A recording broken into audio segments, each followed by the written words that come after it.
Hello class 9, কেমন আছো তোমরা সবাই? আশা করছি তোমরা সবাই যে যেখান থেকে আমাদের সাথে যুক্ত হয়েছো তোমরা সবাই অনেক অনেক অনেক ভালো আছো। ক্লাসের শুরুতেই আমাকে একটু ঝটপট করে জানিয়ে দাও তোমরা সবাই আমাকে একদম ক্লিয়ারলি দেখতে পারছো কিনা, শুনতে পারছো কিনা, এবং আমার পেছনে থাকা এই বোর্ডটি তোমরা একদম ক্লিয়ারলি দেখতে পারছো কিনা। যদি সবকিছু ঠিক থাকে আমি একটি পোল দিচ্ছি, সেই পোলে তোমরা সবাই জানিয়ে দিবে যে হ্যাঁ ভাইয়া সবকিছু ঠিক আছে। আমাদের চলছে মাহে রমাদান, আর সেই রমজানে এত কষ্ট করে তোমরা আবারও ক্লাসে জয়েন করেছো, তাই টেমি স্কুলের পক্ষ থেকে আবারও তোমাদেরকে সাদর সম্ভাষণ জানিয়ে আজকের ক্লাসটা আমরা এখানেই শুরু করছি। ক্লাস শুরু করার আগে আমাকে একটু পোলে তোমরা জানিয়ে দিবে যে তোমরা সবাই একদম ক্লিয়ারলি সবকিছু দেখতে পারছো কিনা, শুনতে পারছো কিনা। যদি সবকিছু একদম ঠিক থাকে তাহলে আমাকে জানিয়ে দিবে হ্যাঁ ভাইয়া সবকিছু একদম ঠিক আছে। আমরা একদম দেরি না করে এক্ষুনি ক্লাসের জন্য তৈরি হয়ে যাব। আমরা একদমই দেরি না করে ক্লাসটা শুরু করে দিব। কারণ আমাদের আজকের চ্যাপ্টারটা একটু বড়, ভালো করে পড়তে হবে।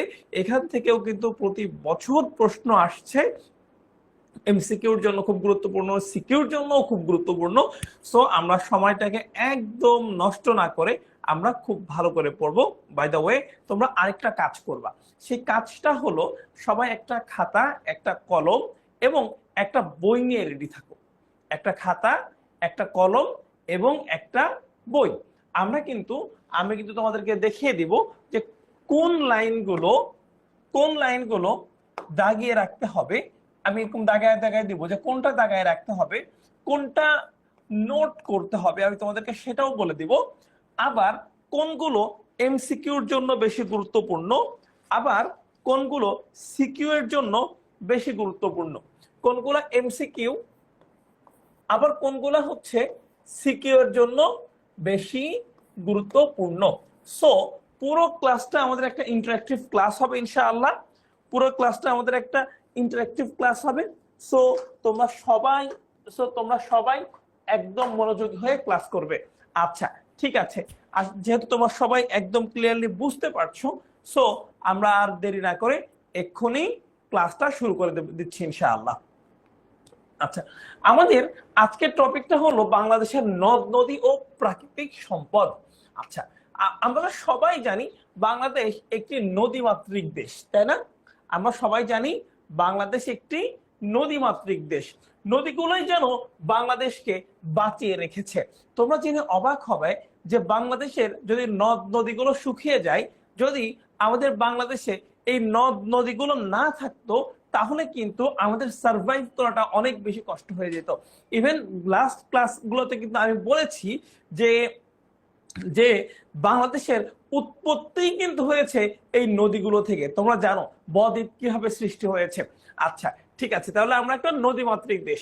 অসংখ্য নদ নদী, উত্তরের হিমালয়, একটু ভালো করে দাগিয়ে রাখবে হিমালয়, যে আমাদের নদ নদীগুলো কোত্থেকে উৎপত্তি হচ্ছে। অসংখ্য নদ নদী, উত্তরের হিমালয় এবং ভারতের পাহাড়ি অঞ্চল। দুইটা দুইটা জিনিস, উত্তরের হিমালয় এবং ভারতের পাহাড়ি অঞ্চল থেকে নেমে এসেছে বাংলাদেশ ভূখণ্ডে। এগুলো আঁকা বাঁকা পথে চলছে। অনেকগুলো নদী বেশ দীর্ঘ এবং প্রশস্ত। অনেকগুলো নদী আমাদের মানচিত্র থেকে অনেক বছর আগে হারিয়ে গিয়েছে। তাহলে কি বুঝতেছি যে আমাদের আগে আরো নদী ছিল, সেগুলো হারিয়ে গিয়েছে। কিছু কিছু নদী হারিয়ে যাওয়ার পথে। যেমন তোমরা যদি ঢাকার নদীগুলো দেখো, যেমন তুরাগ নদী যদি দেখো, আরে ভাই এই নদী, এটা তো একটা কি বলে গ্রামের ছোট্ট একটা খাল বিলের চাইতেও ছোট। ইভেন বিভিন্ন জায়গায় ড্রেনের মতো হয়ে গেছে, পানি নাই, একদম শেষ। তারপরে দেখো বর্তমানে ছোট বড় মিলিয়ে বাংলাদেশের ভূখণ্ডে 1008টি নদী রয়েছে। খুবই গুরুত্বপূর্ণ, সবাই একটু দাগিয়ে নেবে কতগুলো নদী আছে। 1008টি নদী আছে। এগুলার আয়তন দৈর্ঘ্যে 22,155 কিলোমিটার। তাহলে এইটাও দাগায় রাখতে হবে। তাহলে বাংলাদেশের যে নদীগুলো সেগুলোর আয়তন কত? দৈর্ঘ্যে 22,155 কিলোমিটার। খুবই গুরুত্বপূর্ণ। এখানে দুইটা জিনিস আমরা পাইলাম, একটা হচ্ছে নদী সংখ্যা কয়টা, আর একটা হচ্ছে এর আয়তন কত। খুবই গুরুত্বপূর্ণ। এসব নদী আমাদের প্রধান সম্পদ। নদী ছাড়াও বাংলাদেশে ভূমি, বনভূমি, কৃষি জমি, খনিজ পদার্থ সহ বেশ কিছু প্রাকৃতিক সম্পদ রয়েছে। এই সম্পদ আরোহণ, ব্যবহার, বর্ধন ও সংরক্ষণের উপর বাংলাদেশ জনগণের অস্তিত্ব অধিকাংশেই নির্ভর করতেছে। অর্থাৎ এই যে সম্পদগুলো, এইগুলোকে যদি আমরা প্রপারলি ইউটিলাইজ না করতে পারি, তাহলে কিন্তু আমাদের যে বাঙালি জাতিসত্তা আছে, আমাদের যে বাঙালি গোষ্ঠী আছে, তারাই কিন্তু আর থাকবে না। আচ্ছা, তারপরে চলো এই অধ্যায়ে আমরা বাংলাদেশের নদ নদী, প্রাকৃতিক সম্পদ সম্পর্কে জানবো এবং এগুলা রক্ষার জন্য সচেষ্ট হব। আচ্ছা, ওকে, তোমরা এখানে সুন্দর একটা ম্যাপ দেখতে পারতেছো, যেখানে বাংলাদেশের নদ নদী কোনগুলা আছে সেগুলা কিন্তু সুন্দর করে তোমাদেরকে দেখিয়ে দিয়েছে। ওকে, আমরা এগুলা প্রত্যেকটা আস্তে আস্তে পড়বো। আচ্ছা, প্রথমে আমরা যেটা জানবো যে বাংলাদেশের নদ নদী ও পানি সম্পদ কি নিয়ে জানবো। বাংলাদেশের নদ নদী ও পানি সম্পদ।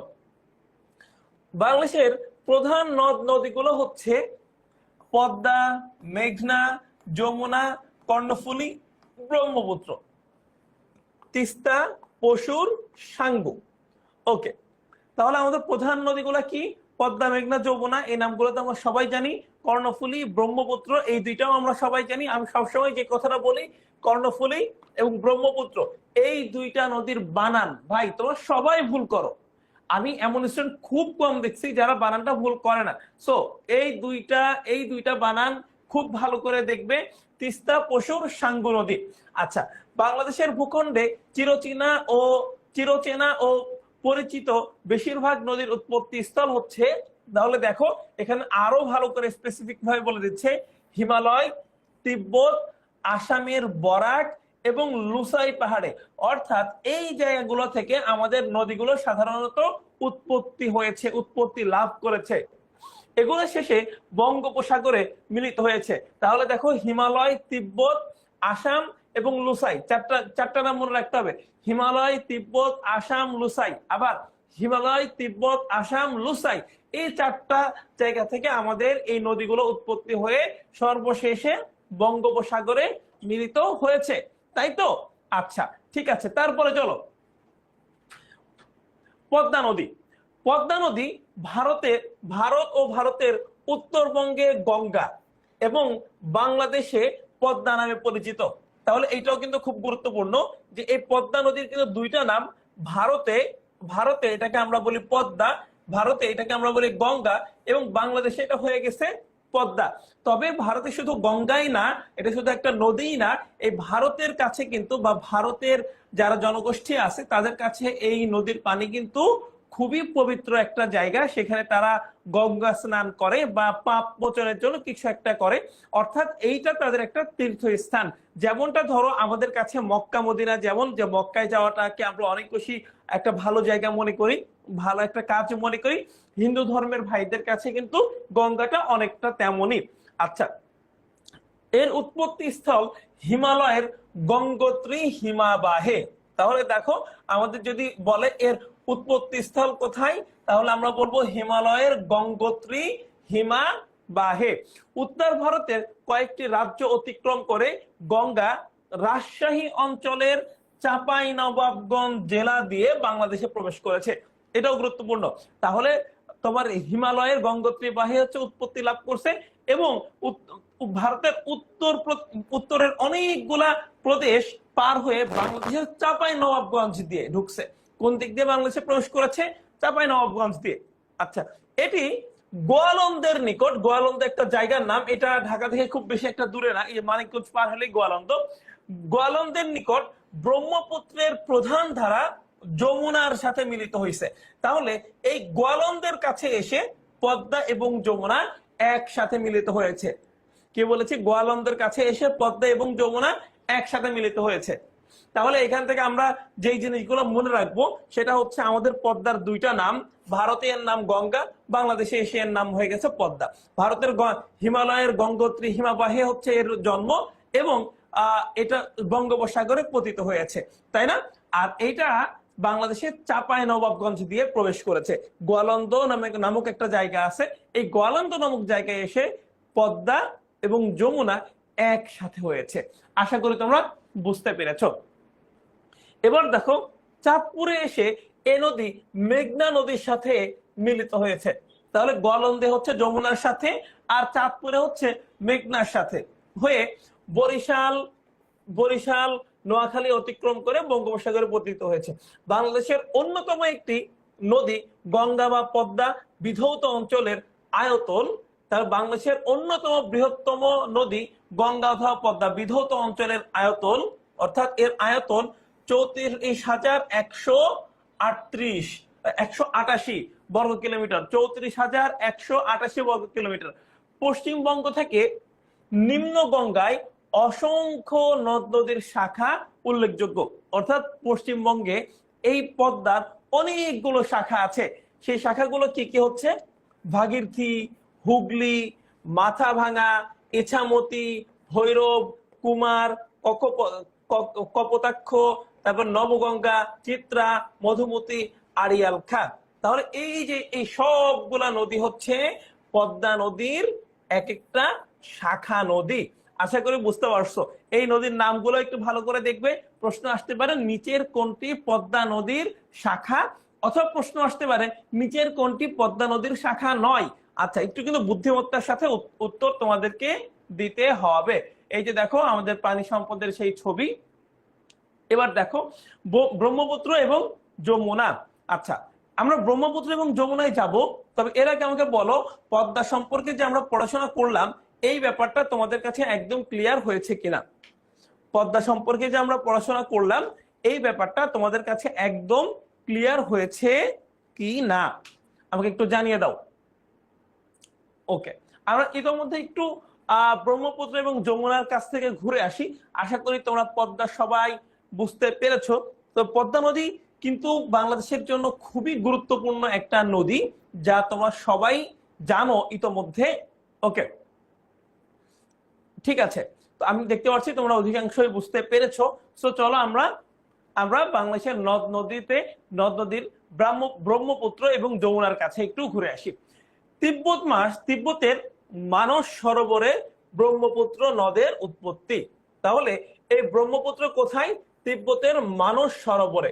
ভালো করে মনে রাখবা, উৎপত্তি স্থলগুলো থেকে কিন্তু প্রশ্ন আসে। ইভেন এইগুলা যে শুধু তোমাদের এই 9-10 পরীক্ষায় আসবে ব্যাপারটা কিন্তু এমন না, বরং এই প্রশ্নগুলোর উত্তর তোমাদেরকে সারা জীবনই জানতে হবে যদি তুমি ইউনিভার্সিটিতে ভর্তি হইতে চাও, যদি তুমি কোন বিসিএস বা এই ধরনের কোন জব করতে চাও। অর্থাৎ এই সাধারণ জ্ঞানগুলো বাংলাদেশের জন্য সব সময় জরুরি। আচ্ছা, তারপরে দেখো তিব্বতের মানস সরোবরে এর উৎপত্তি। আসাম হয়ে বাংলাদেশের কুড়িগ্রাম জেলায় এটি প্রবেশ করেছে। তাহলে কোথায়? আসাম হয়ে বাংলাদেশের কুড়িগ্রাম জেলা দিয়ে এই ব্রহ্মপুত্র নদীটা প্রবেশ করেছে। তোমাদের কি মনে আছে পদ্মা নদী কোন জেলা দিয়ে প্রবেশ করেছে? পদ্মা নদী কিন্তু প্রবেশ করেছে তোমার রাজশাহী বিভাগের অন্তর্গত চাঁপাইনবাবগঞ্জ দিয়ে, তাই না? ওকে, তারপরে দেখো ব্রহ্মপুত্রের প্রধান ধারাটি এক সময় ময়মনসিংহের উত্তর দিয়ে পশ্চিম দিকে দক্ষিণ পূর্ব থেকে আড়াআড়ি প্রবাহিত হতো। অর্থাৎ ময়মনসিংহ দিয়ে আড়াআড়ি ভাবে এটা প্রবাহিত হচ্ছিল ব্রহ্মপুত্রের প্রধান যে ধারাটা। কিন্তু 1787 সালে সংঘটিত ভূমিকম্পয় ব্রহ্মপুত্রের তলদেশ উত্থিত হয়, পানির ধারণ ক্ষমতার বাইরে চলে যায় এবং নতুন একটি স্রোতধারার একটি নদী সৃষ্টি হয়। অর্থাৎ এই ব্রহ্মপুত্র নদী খুবই শান্তশিষ্ট একটা নদী ছিল। ময়মনসিংহ হয়ে এসে আড়াআড়ি ভাবে চলছিল, হ্যাঁ। কিন্তু হঠাৎ যখন ভূমিকম্প হয় তখন এর নিচে অর্থাৎ এর ধারণ ক্ষমতা কমে যায়, অর্থাৎ এর তলদেশ উপরের দিকে চলে আসে। তখন পানি যখন ধারণ ক্ষমতার বাহিরে চলে যায় তখন এই পানিগুলো কি করবে? তোমরা দেখো না যে নদীতে যখন অনেক পানি হয়ে যায় তখন পাড় ভেঙে যায়, নদী অন্যদিকে চলে যায়। ঠিক একইভাবে পুরো নদীটারই যখন একটা অবস্থা তখন একটা ডিজাস্টার হয়ে যায়।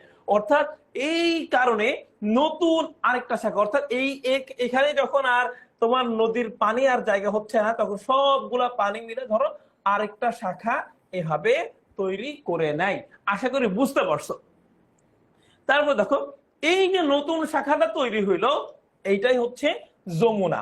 তাহলে আমরা কিন্তু বলতে পারি যে যমুনা নদী হচ্ছে এই ব্রহ্মপুত্রের একটা শাখা।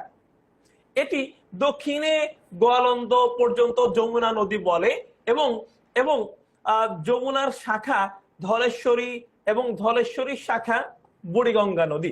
তাহলে আমরা দেখলাম এই যমুনা নদীর শাখা আবার কি, মানে গোয়ালন্দ পর্যন্ত যে নদীটা আসছে, অর্থাৎ সেই ব্রহ্মপুত্র ময়মনসিংহের ওইখান থেকে যে আমাদের গোয়ালন্দ পর্যন্ত আসছে, এই জায়গাটুকুকে আমরা যমুনা নামে চিনি। আচ্ছা, যমুনার শাখা নদী আরো কি কি আছে? ধলেশ্বরী আছে, বুড়িগঙ্গা আছে, তারপরে ধরলা ও তিস্তা ব্রহ্মপুত্রের উপনদী। তাহলে দেখো এই যে ধরলা এবং তিস্তা, এটা কোথায় ছিল? ব্রহ্মপুত্রের উপনদী। আমরা কিন্তু ব্রহ্মপুত্র থেকেই আসছি, এই যমুনা নদী কিন্তু ব্রহ্মপুত্রেরই শাখা। আচ্ছা, এছাড়া দেখো করতোয়া এর বগুড়া নদী ও আত্রাই হলো যমুনা নদীর উপনদী। তারপরে দেখো ব্রহ্মপুত্রের দৈর্ঘ্য 28,900 2897 কিলোমিটার, খুবই গুরুত্বপূর্ণ, 2897 কিলোমিটার। এর এর অববাহিকার আয়তন 5,80,160 বর্গ কিলোমিটার, যার 44,030 বর্গ কিলোমিটার বাংলাদেশে অবস্থিত। তাহলে দেখো এই যে আমাদের ব্রহ্মপুত্র নদী, এর পুরো আয়তন হচ্ছে 5,80,160।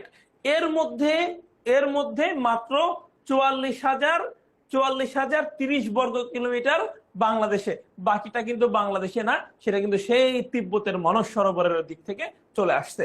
আশা করি তোমরা বুঝতে পারছো। আচ্ছা, এই যে দেখো আমাদের পানি সম্পদের ছবি। এবার আমরা মেঘনা নদীতে যাব, কিন্তু এর আগে আমাকে একটু বলো যে তোমরা এই ব্রহ্মপুত্র এবং নদীর যে খেলাটা, ব্রহ্মপুত্র এবং যমুনার যে ব্যাপারটা, সেটা তোমরা বুঝতে পারছো কিনা। এটা কিন্তু ইন্টারেস্টিং ব্যাপার যে আগে কিন্তু যমুনা নদী ছিল না, একটা ভূমিকম্পের মাধ্যমে এই নদীটার উৎপত্তি স্থল হয়। এত বড় ভূমিকম্প হয়েছিল যে এই ভূমিকম্পে তোমার ব্রহ্মপুত্রের নিচের মাটি উপরের দিকে উঠে আসছিল, যার ফলে এই পানি আর এই নদী আর তার পানিকে আর ধরে রাখতে পারছিল না। তখন নতুন আরেকটি শাখা নদীর সৃষ্টি হয়, যার নাম যমুনা। আশা করি তোমরা সবাই বুঝতে পেরেছো। ওকে, আমি দেখতে পাচ্ছি আমার অধিকাংশ স্টুডেন্টই বলছে হ্যাঁ স্যার, আমি একদম সবকিছু ক্লিয়ারলি বুঝতে পেরেছি। সো আমরা তার পরবর্তী যে নদী, যার নাম হচ্ছে মেঘনা, যেটা তোমরা সবাই চিনো, আমরা সেই নদীর দিকে চলে যাচ্ছি।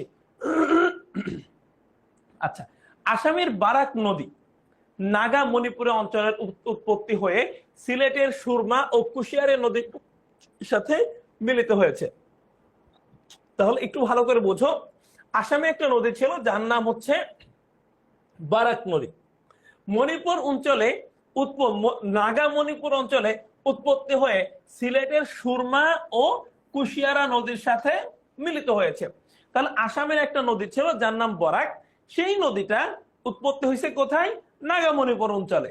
নাগা মণিপুর থেকে আমাদের সিলেটের সুরমা ও কুশিয়ারা নদীর সাথে এসে মিলিত হয়েছে। ব্যাস, সিম্পল কথা। তারপরে কি হইলো দেখো, এই মিলিত ধারা সুনামগঞ্জ জেলার আজমিরিগঞ্জের কাছে কালনি নামে দক্ষিণ পশ্চিমে অগ্রসর হয়ে মেঘনা নাম ধারণ করেছে। অর্থাৎ এই যে সিলেটের সুরমা এবং কুশিয়ারা যে একসাথে মিলিত হইল, এই মিলিত ধারা এবার কোথায় গেল ভাইয়া? এবার এই যে সুনামগঞ্জ জেলার আজমিরিগঞ্জের কাছে কালনি নামে, অর্থাৎ এইটা যখন সামনের দিকে আগাইছে, সুনামগঞ্জে এসে এর নাম হয়ে গেছে কালনি। বুঝতে পারছো? এই যে সুরমা এবং কুশিয়ারা যে একসাথে ছিল, এর নামই কিন্তু সিলেটে এসে হয়ে গেছে কালনি। এবং পশ্চিম দিকে যখন অগ্রসর হয়েছে, অর্থাৎ আরো সামনে যখন আগাইছে, তখন সেটার নাম হয়ে গেল মেঘনা। অর্থাৎ আমরা এখানে একটা ম্যাপ লাইন দেখতে পারি, সেটা হচ্ছে বরাক। তোমরা একটু দেখো, বরাক থেকে এর নাম হইল সুরমা ও কুশিয়ারা। এই সুরমা এবং কুশিয়ারা থেকে সামনে যখন আগাইলো, মানুষ এর নাম দিয়ে দিল কালনি। এই কালনি থেকে যখন পশ্চিম দিকে আগাইলো, তখন এর নাম হয়ে গেল মেঘনা। আশা করি বুঝতে পারছো। তাহলে বরাক, সুরমা, কুশিয়ারা, কালনি, মেঘনা, ব্যাস খালাস। আশা করি বুঝে গেছো। মুন্সিগঞ্জের কাছে এসে বুড়িগঙ্গা, ধলেশ্বরী, শীতলক্ষা, শীতলক্ষা বানানটাও তোমরা দেখবা মিলিত জলধারী মেঘনায় এসে যুক্ত হয়েছে। সেখান থেকে চাঁদপুরের কাছে এসে পদ্মার সঙ্গে মিলিত হয়। ওকে, তাহলে দেখো মুন্সিগঞ্জে এসে এই নদী এর সাথে আর কোন কোন নদী যুক্ত হলো? বুড়িগঙ্গা যুক্ত হলো, ধলেশ্বরী যুক্ত হলো, শীতলক্ষা যুক্ত হলো। আচ্ছা, ওকে, এবং পরিশেষে পরিশেষে চাঁদপুরের কাছে গিয়ে পদ্মা এবং মেঘনা যুক্ত হয়ে যায়। আচ্ছা, বিস্তৃত মোহনা সৃষ্টি করেছে। এবার দেখো পতিত হয়ে, এবং এটা কোথায় পতিত হয়? এটা বঙ্গোপসাগরে পতিত হয়। মনু, তিতাস, গোমতী, বাওয়াল মেঘনা নদীর শাখা। তাহলে এই শাখা নদীগুলো একটু ভালো করে দেখতে হবে। মনু, তিতাস, গোমতী, বাওয়াল মেঘনা নদীর শাখা। বর্ষার সময় প্লাবন ও পলিমাটিতে মেঘনা বাংলাদেশের উর্বরতা বৃদ্ধি করে। এই মেঘনা নদীর পানির সাথে কি নিয়ে আসে? পলিমাটি নিয়ে আসে, যার ফলে যখন এটা প্লাবন হয় বাংলাদেশে, অর্থাৎ আমাদের ক্ষেত খামারে যখন পানি উঠে, এই পানিগুলোর দ্বারা আমাদের যেই ক্ষেত খামারগুলো আছে, অর্থাৎ আমাদের যেই জমি জমা আছে, এগুলা কি হয়ে যায়? এগুলো আরো বেশি উর্বর হয়ে ওঠে। আচ্ছা, ওকে, এবার আমরা যাব কর্ণফুলী নদীতে। বাংলাদেশের দক্ষিণ পূর্বাঞ্চলের প্রধান নদী কর্ণফুলী। তাহলে এইটা কিন্তু খুবই গুরুত্বপূর্ণ। দক্ষিণ পূর্বাঞ্চলের প্রধান নদী কর্ণফুলী। এর উৎপত্তি স্থল লুসাই পাহাড়ে। এর উৎপত্তি স্থল কোথায়? লুসাই পাহাড়ে। 320 কিলোমিটার দৈর্ঘ্যের এই নদীটি চট্টগ্রাম শহরের খুব কাছাকাছি দিয়ে বঙ্গোপসাগরে পতিত হয়েছে। কর্ণফুলী প্রধান উপনদী হচ্ছে কাপ্তাই, হালদা, কাসালাং, রাংখিয়াং। তাহলে প্রধান উপনদী কয়টা? 4টা। কাপ্তাই, হালদা, কাসালাং, রাংখিয়াং। তারপরে বাংলাদেশের প্রধান সমুদ্র বন্দর চট্টগ্রামের কর্ণফুলী নদীর তীরে অবস্থিত। এইটাও কিন্তু খুব গুরুত্বপূর্ণ একটা এমসিকিউ আসতে পারে, যে বাংলাদেশের প্রধান সমুদ্র বন্দর কোন নদীর তীরে অবস্থিত। আচ্ছা, এবার দেখো যে পানি বিদ্যুৎ কেন্দ্র এবং চট্টগ্রাম বন্দরের জন্য এ নদীর গুরুত্ব অনেক বেশি। আচ্ছা, আমরা এবার তিস্তা নদীতে যাব। তো তিস্তা নদীতে যাওয়ার আগে আমাকে বলো, এই যে আমরা যা পড়লাম এটা তোমরা সবাই বুঝতে পারতেছো কিনা, কোথাও সমস্যা হচ্ছে কিনা? সমস্যা হলে অবশ্যই ভাইকে জানাবে, আমি সেই সমস্যাটা আমার যতটুকু সাধ্য আছে দিয়ে তোমাদেরকে বুঝিয়ে দেওয়ার চেষ্টা করব ইনশাআল্লাহ। আচ্ছা, তারপর দেখো আজকে আমাদের পড়াটা যেহেতু একটু বেশি, আমাদেরকে একটু ফাস্ট যাইতে হবে।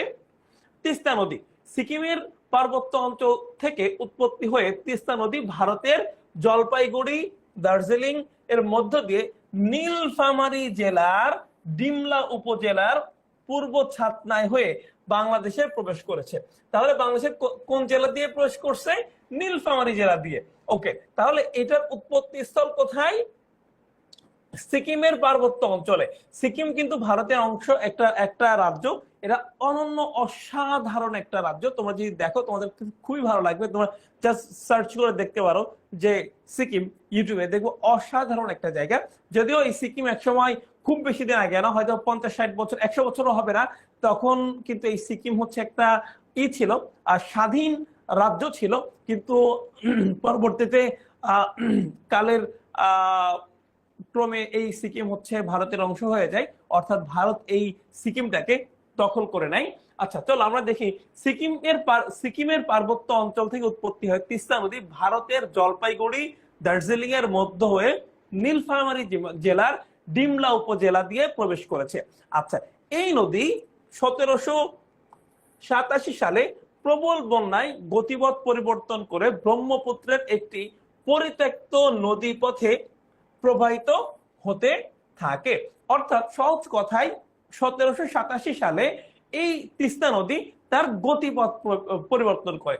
গতিপথ পরিবর্তনের পূর্বে এটি গঙ্গা নদীতে মিলিত হয়েছিল। অর্থাৎ এই গতিপথ পরিবর্তনের পূর্বে এই নদীটা, অর্থাৎ তিস্তা নদী, গঙ্গা বা পদ্মার সাথে মিলিত ছিল। গতিপথ পরিবর্তনের তিস্তা নদীর বর্তমান দৈর্ঘ্য 177 কিলোমিটার এবং প্রস্থ 300 থেকে 550 মিটার। বাংলাদেশের উত্তরাঞ্চলে পানি নিষ্কাশন ব্যবস্থায় তিস্তা নদীর ভূমিকা সর্বাধিক। তিস্তা ব্যারেজ প্রকল্পটি 1997 1997 থেকে 1998 সালে নির্মিত হয়। খুবই গুরুত্বপূর্ণ। তিস্তা ব্যারেজ প্রকল্প, তিস্তা ব্যারেজ প্রকল্পটি 1997 থেকে 1998 সালে নির্মিত হয়।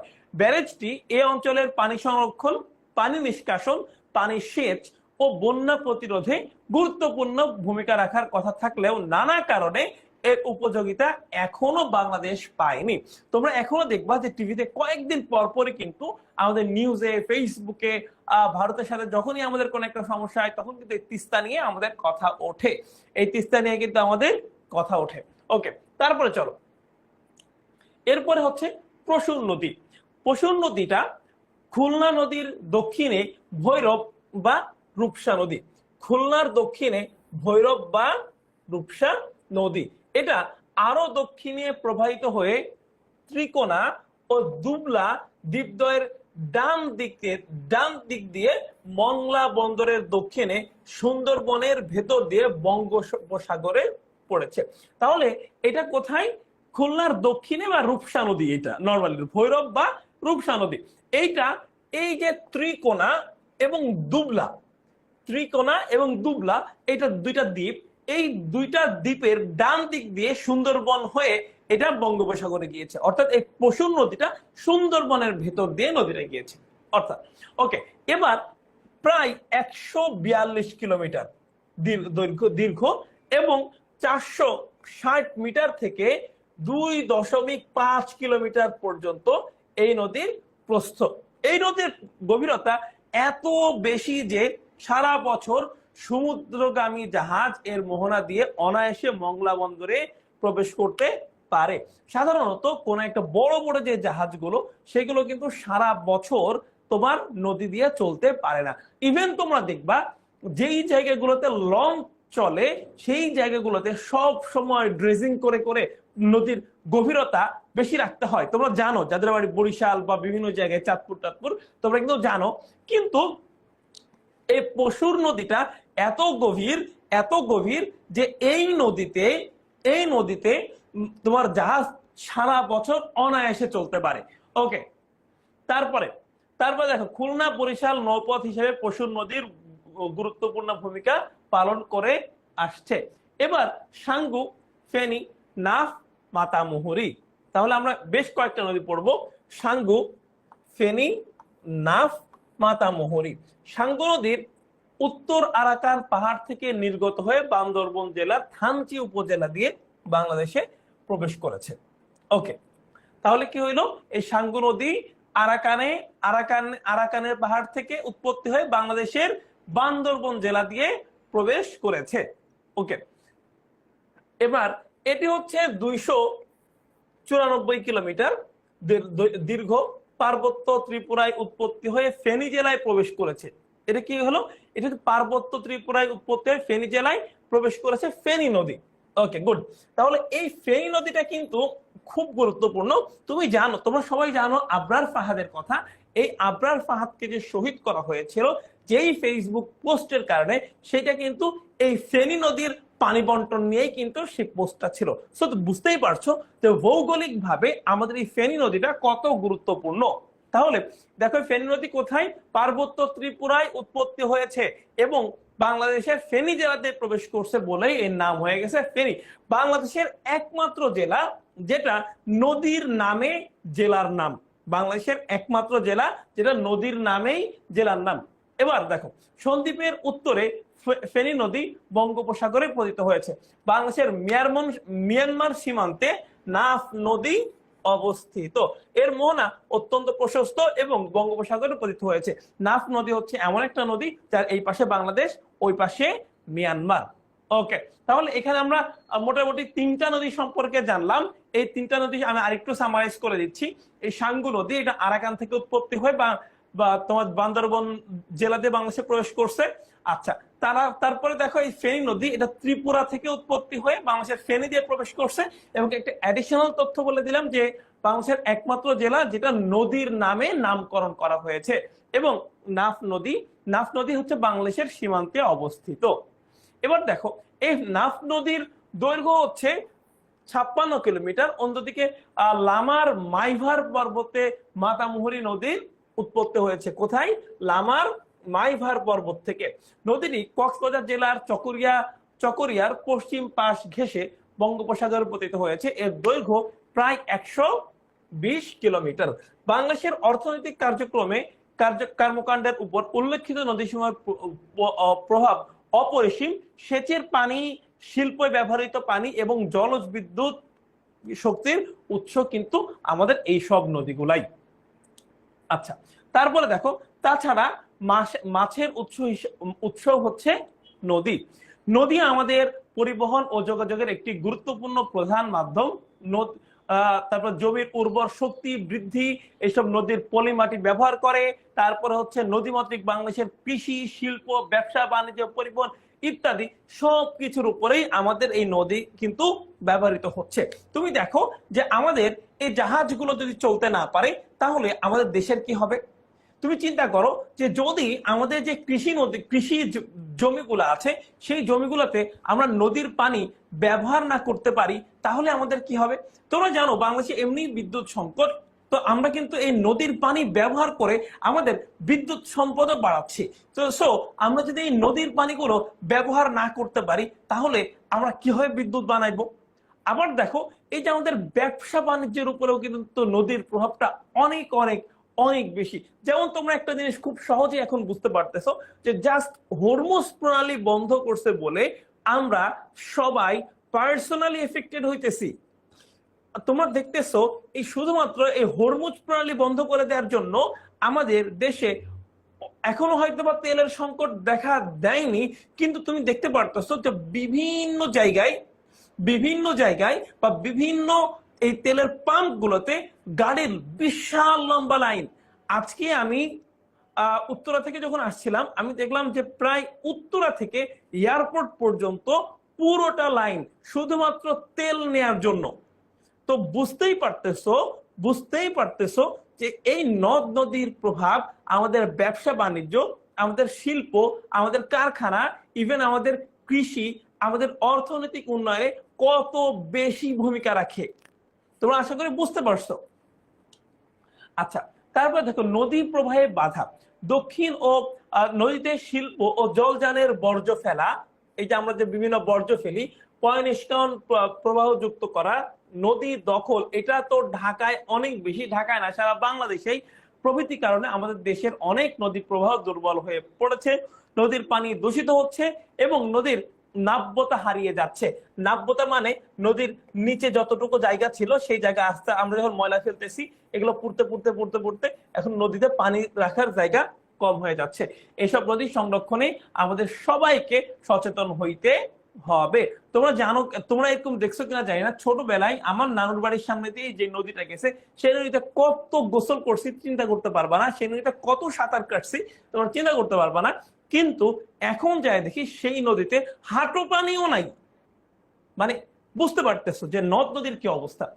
আচ্ছা, প্রাচীন যুগ থেকে মানুষ নদীর তীরবর্তী সমতল ভূমিতে বসবাস শুরু করে, কেননা নদ নদী থেকে মানুষের প্রত্যেক ব্যবহার্য পানি নিশ্চিত থাকে। এছাড়া কৃষিকাজের জন্য পানির যোগানো নদী থেকে দেওয়া সম্ভব। জীবন ধারণের কারণে কৃষির পাশাপাশি মাছ শিকার করা ঘনিষ্ঠভাবে জড়িত ছিল। অর্থাৎ আমরা কৃষিকাজ তো করতেছি, এই কৃষিকাজ কেন করি? খাবারের জন্য। এখানে আমরা কি ধরনের খাবার পাচ্ছি? এখানে আমরা আমিষ জাতীয় কিন্তু কোনো খাবার পাচ্ছি না, এখানে আমরা সবজি জাতীয় পাইতেছি, ফাইবার পাইতেছি, আমরা শর্করা পাচ্ছি। কিন্তু এই নদীর পাশে থাকলে আমরা মাছ শিকার করে আমিষ জাতীয় খাবারও কিন্তু খেতে পারতেছি। নদীর মানুষ খাদ্য ও রোজগারের প্রধান উৎস হিসাবে ভূমিকা করে। অর্থাৎ এই নদ নদী বাংলাদেশের খাদ্য এবং সবকিছু এই উন্নয়নের সবকিছুর জন্য একটা গুরুত্বপূর্ণ ভূমিকা পালন করে আসে। ইভেন তোমরা এখনো দেখবা যে পার্বত্য চট্টগ্রামে যেখানে যেই বসতিগুলো বসছে পাহাড়ে, দেখবো তারা কোনো না কোনো ঝর্ণা অথবা কোনো না কোনো পানির প্রবাহ যেখানে আছে সেখানেই কিন্তু বসতি স্থাপন করে। এই আস্তে আস্তে কালের আমাদের এই ভূমিও কিন্তু এরকমই ছিল, মানুষ কোনো না কোনো নদীর পাশেই তোমার বসবাস শুরু করেছে। পরবর্তীতে কালের আবর্তনে আমরা আস্তে আস্তে আধুনিক হয়েছি, চেঞ্জ হয়েছি, এই আর কি। দেখো, পৃথিবীর সকল সভ্যতা ও জনবসতি গড়ে ওঠার পেছনে নদ নদীর ভূমিকা অতি গুরুত্বপূর্ণ। পরবর্তীকালে জীবন জীবিকার উন্নয়নে নদ নদীকে মানুষ ব্যবহার করেছে, পানির কারণেই মানুষ নদ নদীর কাছে বসতি স্থাপন করেছে। গুরুত্বপূর্ণ, কেন মানুষ নদীর কাছে বসতি স্থাপন করেছে? জীবিকা নির্বাহের উৎস সন্ধান করেছে, ফলে মানুষের সঙ্গে নদীর সম্পর্ক অবিচ্ছেদ্য হয়ে উঠেছে। আচ্ছা দেখো, নদ নদী ও জনবসতির পারস্পরিক সম্পর্ক তোমরা যদি এখানে দেখো, তাহলে তোমরা এখানে দেখতে পারবে যে দেখো এই যে নদী, এখানে হচ্ছে তোমার এই চিলমারি কুড়িগ্রাম। এই যে এখানে দেখো পদ্মা নদী, এখানে হচ্ছে গোয়ালন্দ রাজবাড়ি। অর্থাৎ যেখানেই নদী, যেখানে তোমার এই ম্যাপটা যদি তোমরা দেখো তাহলে তোমরা দেখবা যে যেখানেই নদী তার আশেপাশেই কিন্তু মানুষ বসতি স্থাপন করেছে।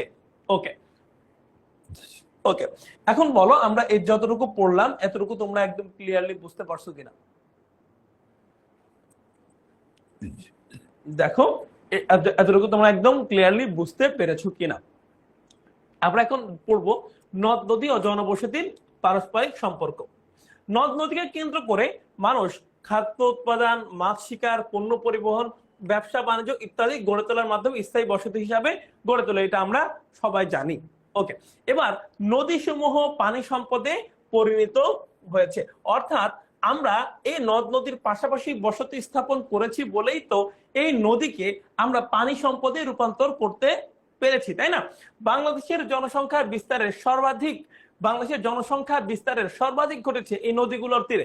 অর্থাৎ আমাদের যে বসতি স্থাপন করেছে, আমরা বসতি স্থাপিত হয়েছে, এগুলো সবচেয়ে বেশি কিন্তু এই নদীর তীরেই। ফলে অধিকাংশ শহর, গঞ্জ বা বাণিজ্য গড়ে উঠেছে বিভিন্ন নদীর তীরে। এভাবে বুড়িগঙ্গার তীরে ঢাকা, কর্ণফুলীর তীরে চট্টগ্রাম, এগুলো এমসিকিউ আসবে। বুড়িগঙ্গার তীরে ঢাকা, কর্ণফুলীর তীরে চট্টগ্রাম, শীতলক্ষার তীরে নারায়ণগঞ্জ, সুরমার তীরে সিলেট, গোমতীর তীরে কুমিল্লা লক্ষ্য করা যায়। অর্থাৎ আমরা যেই বসতিগুলো স্থাপন করি এগুলো সাধারণভাবেই আমরা কি করি? আমরা হচ্ছে নদীর তীরেই করি। আচ্ছা, শিল্প কলকারখানা প্রতিষ্ঠানেও নদ নদীর ব্যবহার সবচেয়ে বেশি ছিল। আধুনিক পদ্ধতিতে চাষবাস করার জন্য আধুনিক সেচ প্রকল্প গড়ে তোলার ক্ষেত্রেও নদ নদীকে বিশেষভাবে বিবেচনা করা হয়ে থাকে। গঙ্গা কপোতাক্ষ পরিকল্পনা থেকে দেশের কুষ্টিয়া, যশোর, খুলনা জেলার বিস্তৃত অঞ্চলেও কৃষি জমিতে পানি সেচের ব্যবস্থা করা হচ্ছে। এতে এ অঞ্চলের মানুষ কৃষি উৎপাদনে লাভবান হচ্ছে। কর্ণফুলী বহুমুখী পরিকল্পনা থেকে 844 কিলোমিটার নৌ চলাচল করছে। অর্থাৎ এই কর্ণফুলী আমাদের যে পরিকল্পনা ছিল, এই পরিকল্পনার জন্য কিন্তু আমাদের 644 কিলোমিটার নৌযান চলাচল করছে। এখন তোমাদের একটা প্রশ্ন আসতে পারছে, ভাই এই আধুনিক যুগে এসেও কেন আমাদের এই নদী দিয়েই পণ্য পরিবহন করতে হবে? আমাদের ট্রাক তো আছে, আমাদের কার্গো আছে, কিন্তু চিন্তা করো একটা জাহাজে যে পরিমাণ পণ্য একবারে পরিবহন করা সম্ভব, কয়টা ট্রাক লাগবে সেই পণ্যগুলো একবার পরিবহন করতে? নাম্বার এক। তৃতীয়ত হচ্ছে যে আমাদের ট্রাকের চাইতে আমাদের এই জাহাজের খরচ কিন্তু অনেক কম। বুঝতে পেরেছো আশা করি। সো আমাদের এই নদী পথের কিন্তু ব্যবহারে কোনো কোনো বিকল্প নাই এখন পর্যন্ত। 10 লক্ষ একর জমিতে কৃষি ফলন হচ্ছে। পার্বত্য চট্টগ্রামের কাপ্তাই নামক স্থানে বাঁধ নির্মাণের মাধ্যমে বিদ্যুৎ উৎপাদন, হ্যাঁ এটা কিন্তু খুব গুরুত্বপূর্ণ, কাপ্তাই নদীতে বিদ্যুৎ উৎপাদন করা হচ্ছে। এই বাঁধের ফলে ভয়াবহ বন্যা থেকে চট্টগ্রাম অঞ্চলকে মুক্ত রাখা অনেকাংশেই সম্ভব হয়েছিল। তিস্তা বাঁধ থেকে রংপুর, বগুড়া, দিনাজপুর অঞ্চলের মানুষের এখনো সুবিধা ভোগ করছে। মেঘনা নদী থেকে পানি নিয়ে বৃহত্তর কুমিল্লা, নোয়াখালী ও চট্টগ্রাম জেলায় চাষাবাদ উন্নত করা সম্ভব হচ্ছে। সারা দেশেই নদীর পানিকে ব্যবহার করে বিভিন্ন কৃষি পরিকল্পনা এখনো বিস্তৃত হচ্ছে। এর ফলে দেশের কৃষি অর্থনীতি দিন দিন উন্নত হচ্ছে, মানুষের কর্মসংস্থান, খাদ্য নিরাপত্তা হচ্ছে। দেশের দক্ষিণ অঞ্চলে মানুষের সঙ্গে যোগাযোগের ক্ষেত্রে নদীপথ ও লঞ্চ, স্টিমার দিন দিন সম্প্রসারিত হচ্ছে। পরিবহনের জন্য নদীপথকে বেছে নেওয়া হচ্ছে।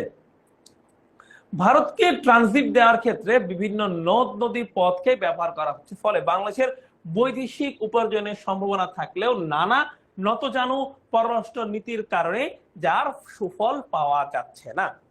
এটা কিন্তু খুবই দারুণ একটা কথা। দেখো যে ভারত তাদের এই যে তোমার সেভেন সিস্টারের সাথে যোগাযোগ করতে হইলে বাংলাদেশের উপর দিয়ে যাওয়া ছাড়া তাদের কোনো বিকল্প নাই। বিকল্প নাই তা না, অন্য পথে যদি যাইতে হয় তাদের অনেক সময় লাগবে, আবার আবার অনেক সময় যেমন লাগবে, আবার অনেক বেশি খরচও তাদের হবে। সো বাংলাদেশের উপরে ট্রানজিট নিয়ে তাদের যাইতেই হবে। আমি যদি একটা এক্সাম্পল দিয়ে বোঝাই, ধরো ভারত তো বিশাল বড়, এটা হলো আমাদের বাংলাদেশ, এখানে ইন্ডিয়া, এখানেও আবার ইন্ডিয়া, এটা বাংলাদেশ। এখন ওরা যদি এই পাশ থেকে এই পাশে যেতে চায় তাহলে ওদেরকে একদম এত ঘুরে যেতে হবে। কিন্তু আমাদের বাংলাদেশকে যদি ওরা ব্যবহার করে, ওরা কিন্তু জাস্ট ডিরেক্ট চলে যেতে পারে খুবই অল্প সময় এবং কম খরচে। এখন আমাদের রাস্তা বা নদীপথ যে ব্যবহার করবে, এইটাকে আমরা ওদেরকে ফ্রিতে দিয়ে দিব? দিব না তো, তাই না? এই জন্য অবশ্যই আমরা একটা চার্জ করব, টাকা নিব, বা কোনো না কোনো বেনিফিট তো আমরা নিব। হ্যাঁ, অবশ্যই নিব। আচ্ছা, কিন্তু বিভিন্ন নতজানু পররাষ্ট্রের কারণে এর সুফল পাওয়া যাচ্ছে না।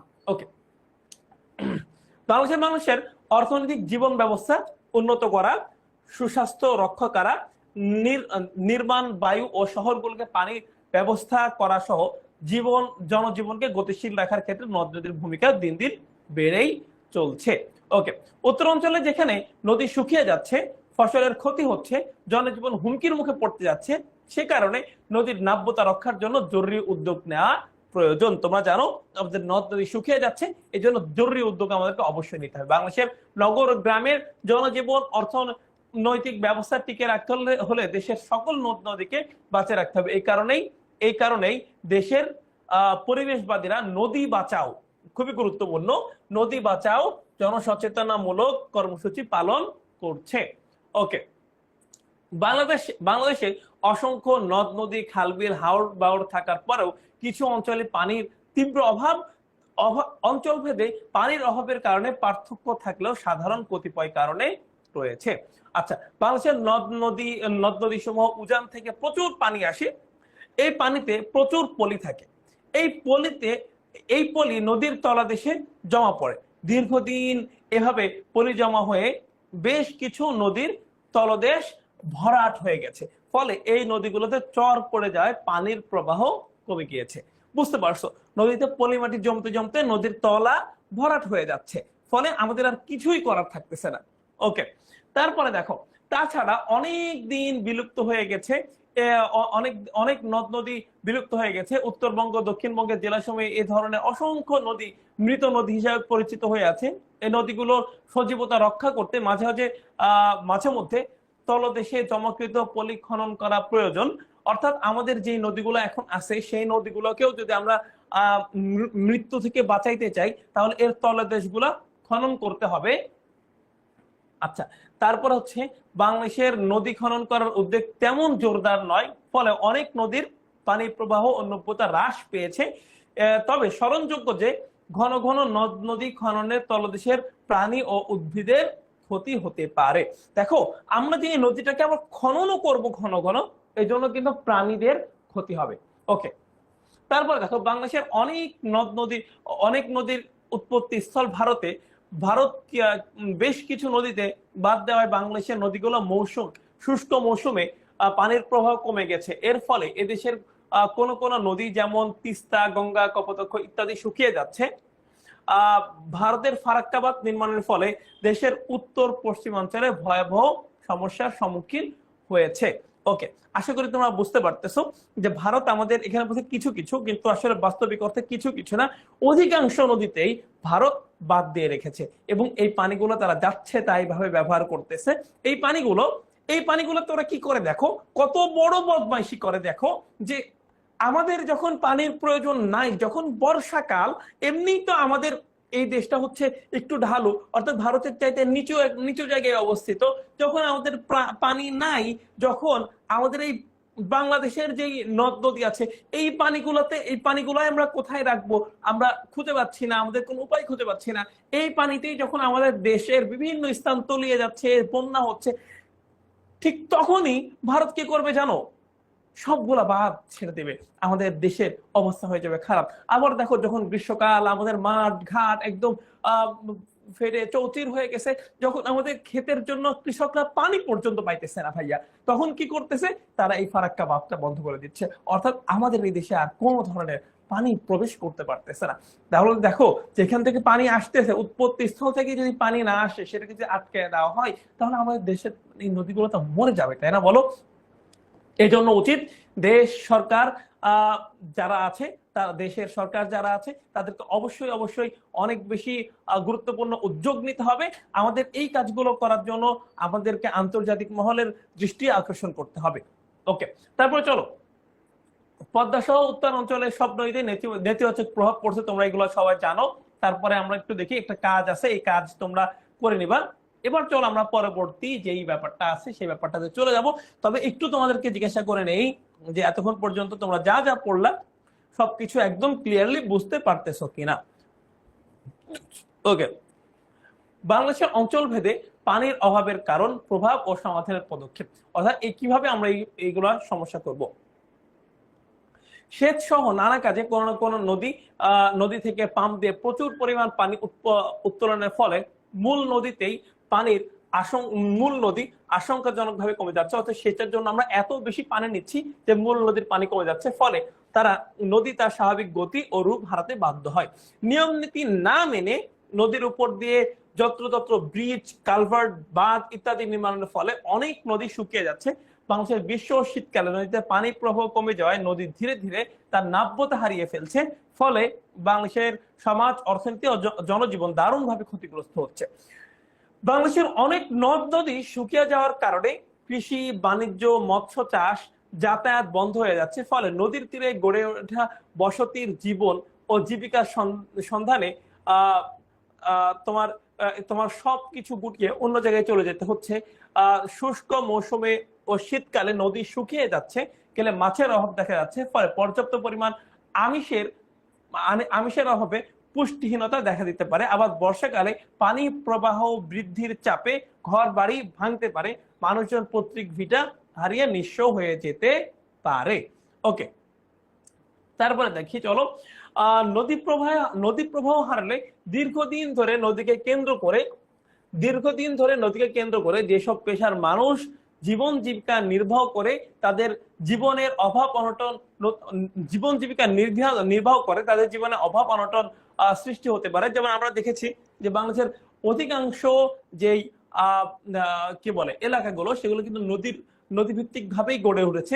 এবং এখানে কিন্তু অনেক মানুষ আছে যারা এই নদীর উপর ভিত্তি করেই তাদের জীবন জীবিকা চালায়। যেমন হচ্ছে যে ধরো একজন জেলে, একজন নৌকা চালক, ধরো একজন লোক যে হচ্ছে নদী ভিত্তিক ভাবে কাজ করে, জীবন জীবিকা নির্বাহ করে, তাহলে সেই লোকটা যদি নদী শুকিয়ে যায়, তাহলে সেই লোকটা কি হবে একবার চিন্তা করতেছো?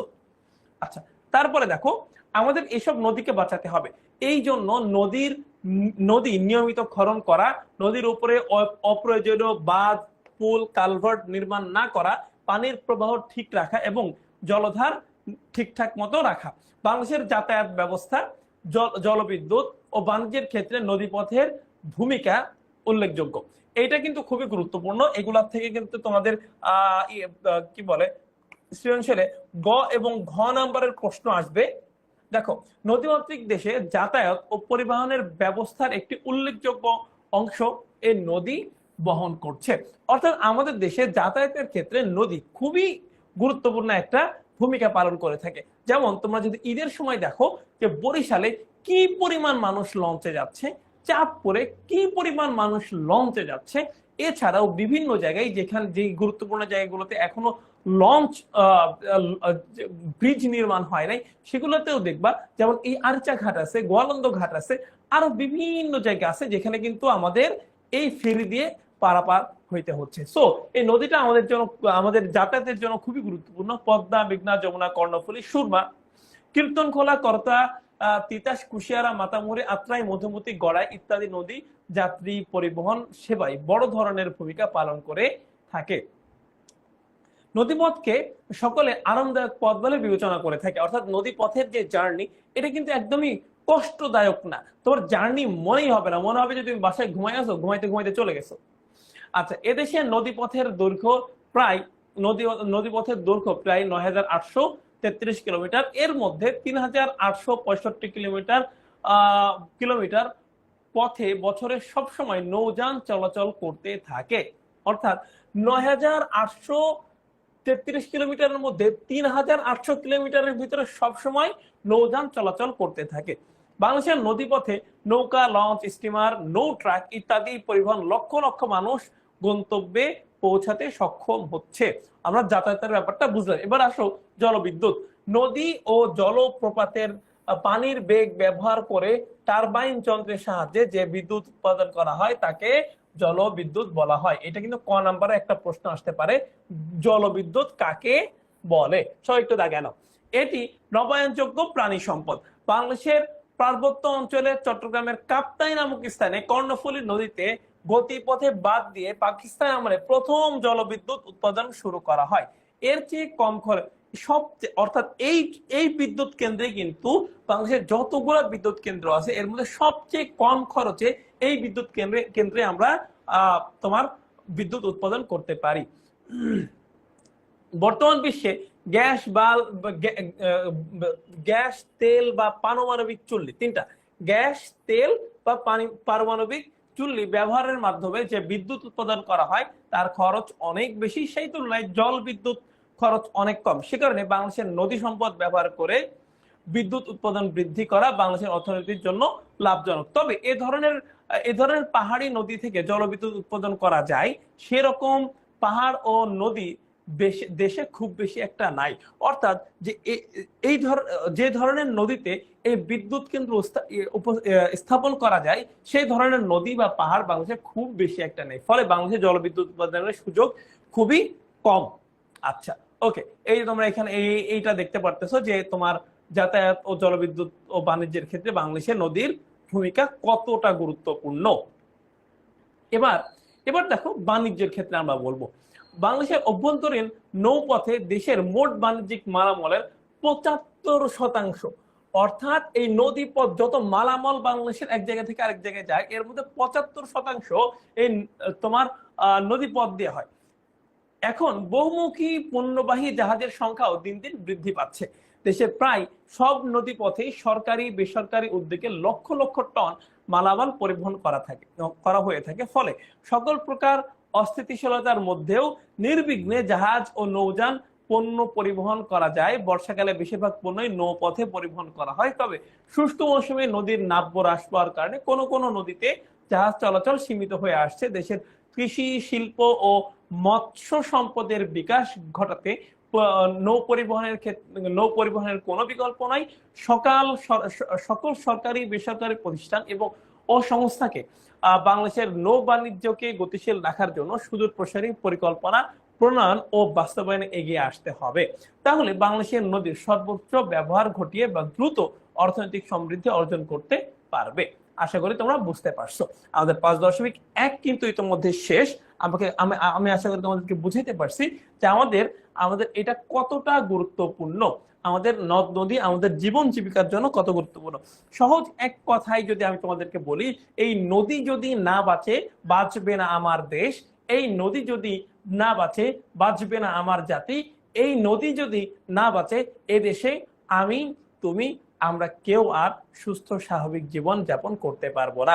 সো চলো আজকে থেকে আমরা নিজের একটা প্রতিজ্ঞা গ্রহণ করি যে আমরা আমার মাধ্যমে এই নদীকে আমি দূষিত করব না, আমি আমার মাধ্যমে এই নদীটাকে নষ্ট করব না।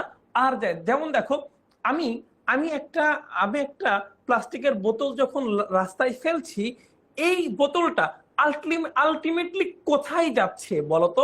এই বোতলটা কিন্তু আলটিমেটলি যাচ্ছে নদীতে, এই বোতলটা কিন্তু আলটিমেটলি যাচ্ছে সমুদ্রে। এবং দেখো এই বোতলটা ফেলার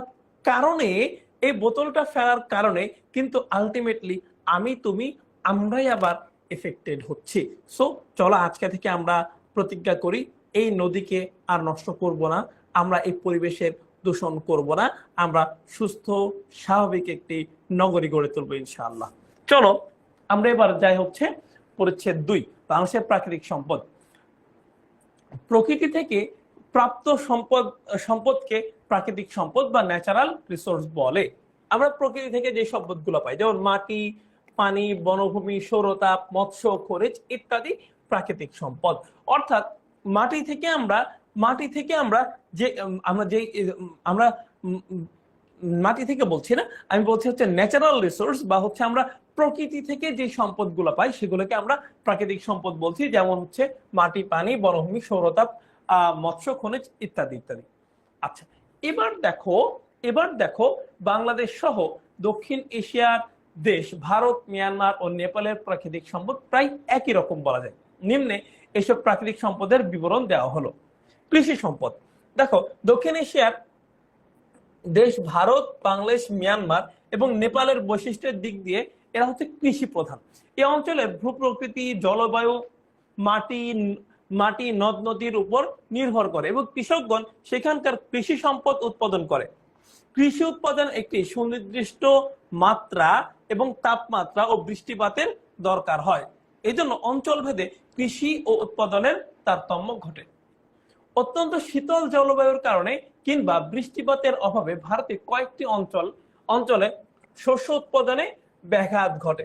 অর্থাৎ আমরা বললাম ভারত, বাংলাদেশ, নেপাল এর তো সেম, কিন্তু ভারতে কিছু কিছু অঞ্চল আছে যেখানে হচ্ছে তাপমাত্রা অনেক বেশি কম, এই জন্য ভারতে উৎপাদন কিছুটা ব্যাঘাত ঘটে।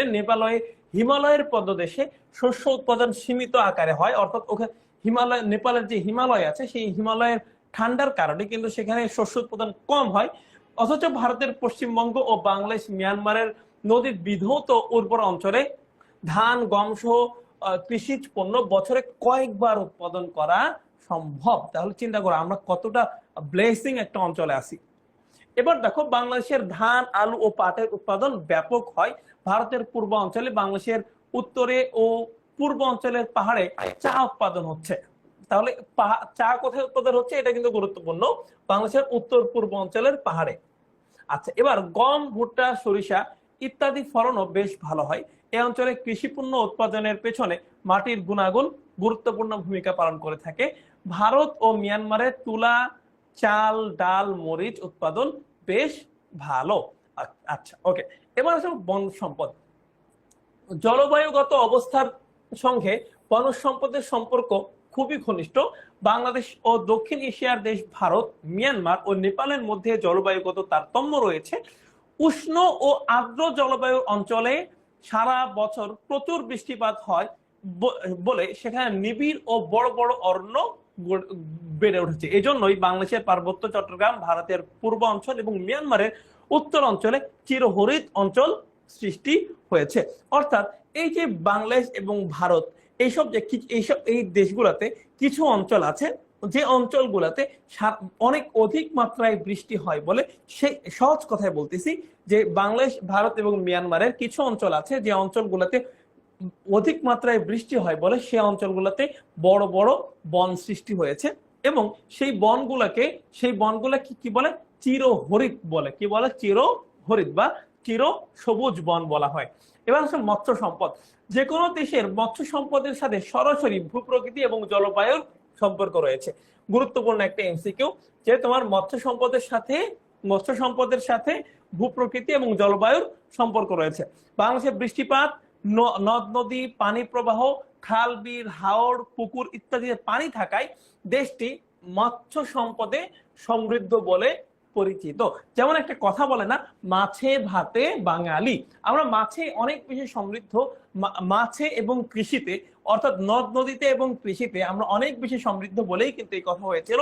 আমাদের যেমন গোয়াল ভরা ধান ছিল, ঠিক তেমনি নদী ভরা মাছ ছিল। এখানে ছোট বড় নানা প্রকারের মাছ পাওয়া যায়। বঙ্গোপসাগরে মাছের ভান্ডার রয়েছে। প্রতিবেশী মিয়ানমার ও ভারতেও প্রচুর মৎস্য সম্পদ রয়েছে। খনিজ সম্পদ। বাংলাদেশের পূর্ব অঞ্চলের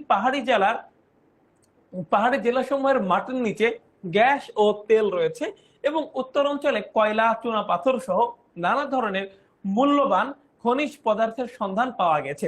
এসব সম্পদ আরোহণ করে দেশের গ্যাসের চাহিদা মেটানো হচ্ছে। বঙ্গোপসাগরের তলদেশে গ্যাস আবিষ্কার হয়েছে। তাহলে কোথায়? বঙ্গোপসাগরের তলদেশেও গ্যাস আবিষ্কার হয়েছে। সেখানে আরো অনেক ধরনের প্রাণীজ ও খনিজ সম্পদ পদার্থ পাওয়ার সম্ভাবনা রয়েছে। ভারত একটি অনেক বড় দেশ, সেখানে ভূতাত্ত্বিক অবস্থা বৈচিত্র্যময়, অর্থাৎ আমাদের যে ভারত, সেই ভারতের কিন্তু একটা ঋতু না, তোমরা কিন্তু সবাই জানো। অর্থাৎ এই ভারত তার ভৌগোলিক কারণেই কোথাও শীত, আবার কোথাও গরম, আবার কোথাও কিন্তু ডেজার্ট অর্থাৎ মরুভূমি আছে। কিন্তু পক্ষান্তরে আমাদের যে বাংলাদেশটাকে তোমরা দেখতেছো, আমাদের কিন্তু ভাই এই ভূতাত্ত্বিক অবস্থা বা প্রাকৃতিক কারণগত দিক থেকে আমরা কিন্তু বিভিন্ন রকম না। আমাদেরকে মোট আমাদের আমাদের এখানে 6টা ঋতু, মোটা দাগে যদি বলো তাহলে কিন্তু 3টা ঋতু। কি কি আছে? একটা আছে গরম, একটা আছে শীত, আরেকটা হচ্ছে বৃষ্টি। অর্থাৎ একই রকম হওয়ার কারণে আমাদের এখানে এই প্রাণী সম্পদ এবং কৃষি সম্পদ এগুলো কিন্তু সারা বছর জুড়ে সবসময় একইভাবে পাওয়া যাইতেছে। বুঝতে পারছো? আচ্ছা, ওকে। এবার দেখো ভারতে, এখানে কিন্তু ভারত যেহেতু আবার অনেক বড় একটা দেশ এবং অনেক বেশি বৈচিত্র্য, এই জন্য সেখানে কিন্তু ভারতে খনিজ সম্পদও অনেক বেশি। মিয়ানমার খনিজ সম্পদের দিকে বেশ অগ্রসর অবস্থান আছে, তুলনামূলকভাবে পিছিয়ে আছে নেপাল। এবার আসো সৌরশক্তিতে।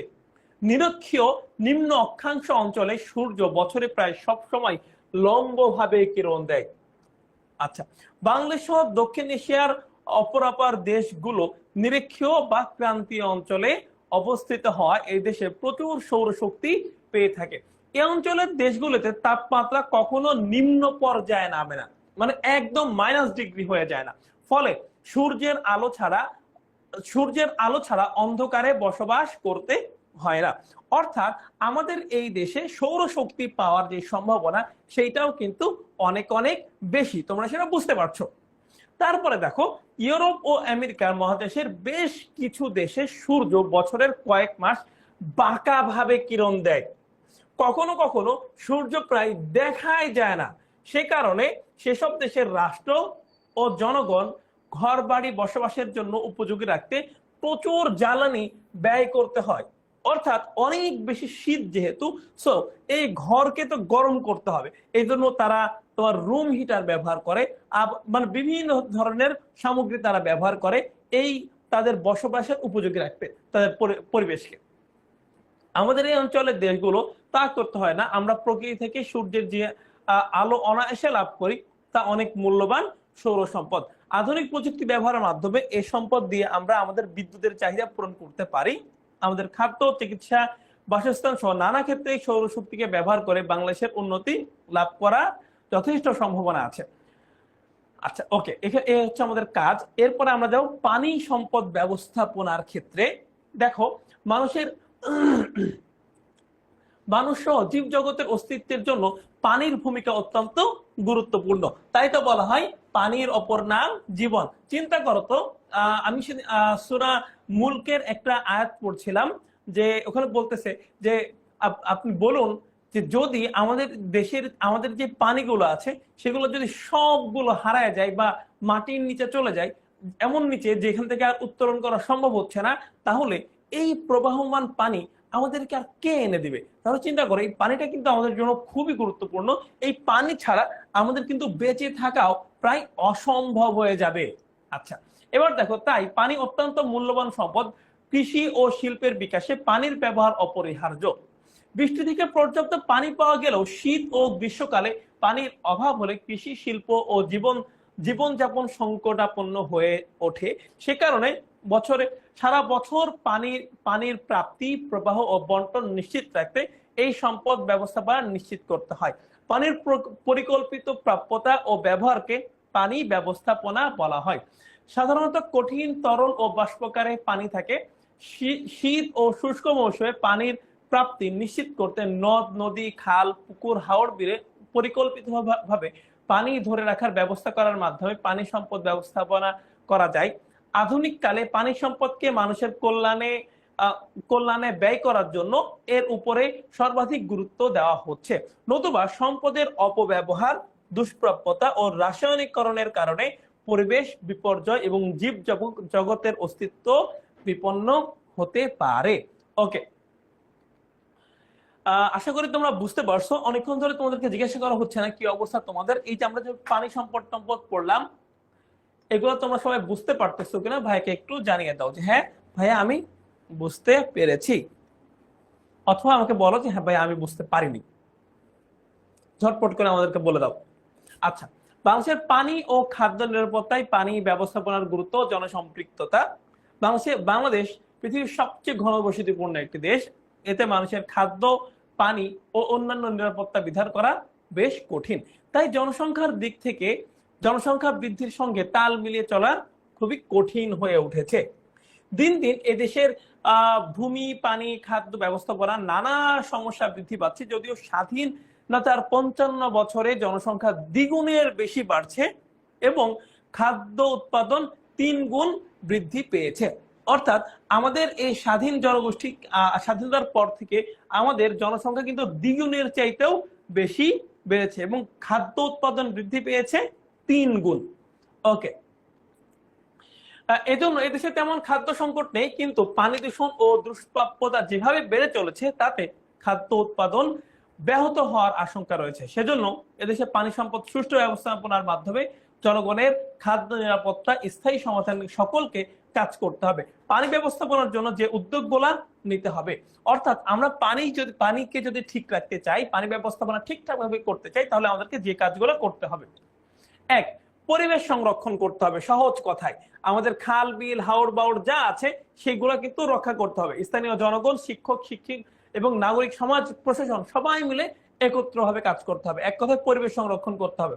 দ্বিতীয়ত, পানির সৎ ব্যবহার নিশ্চিত করা, অর্থাৎ শুষ্ক ও শীত মৌসুমে দেশের সর্বত্র পানির অপব্যবহার দূর করার নীতি ও কৌশল বাস্তবায়ন করতে হবে।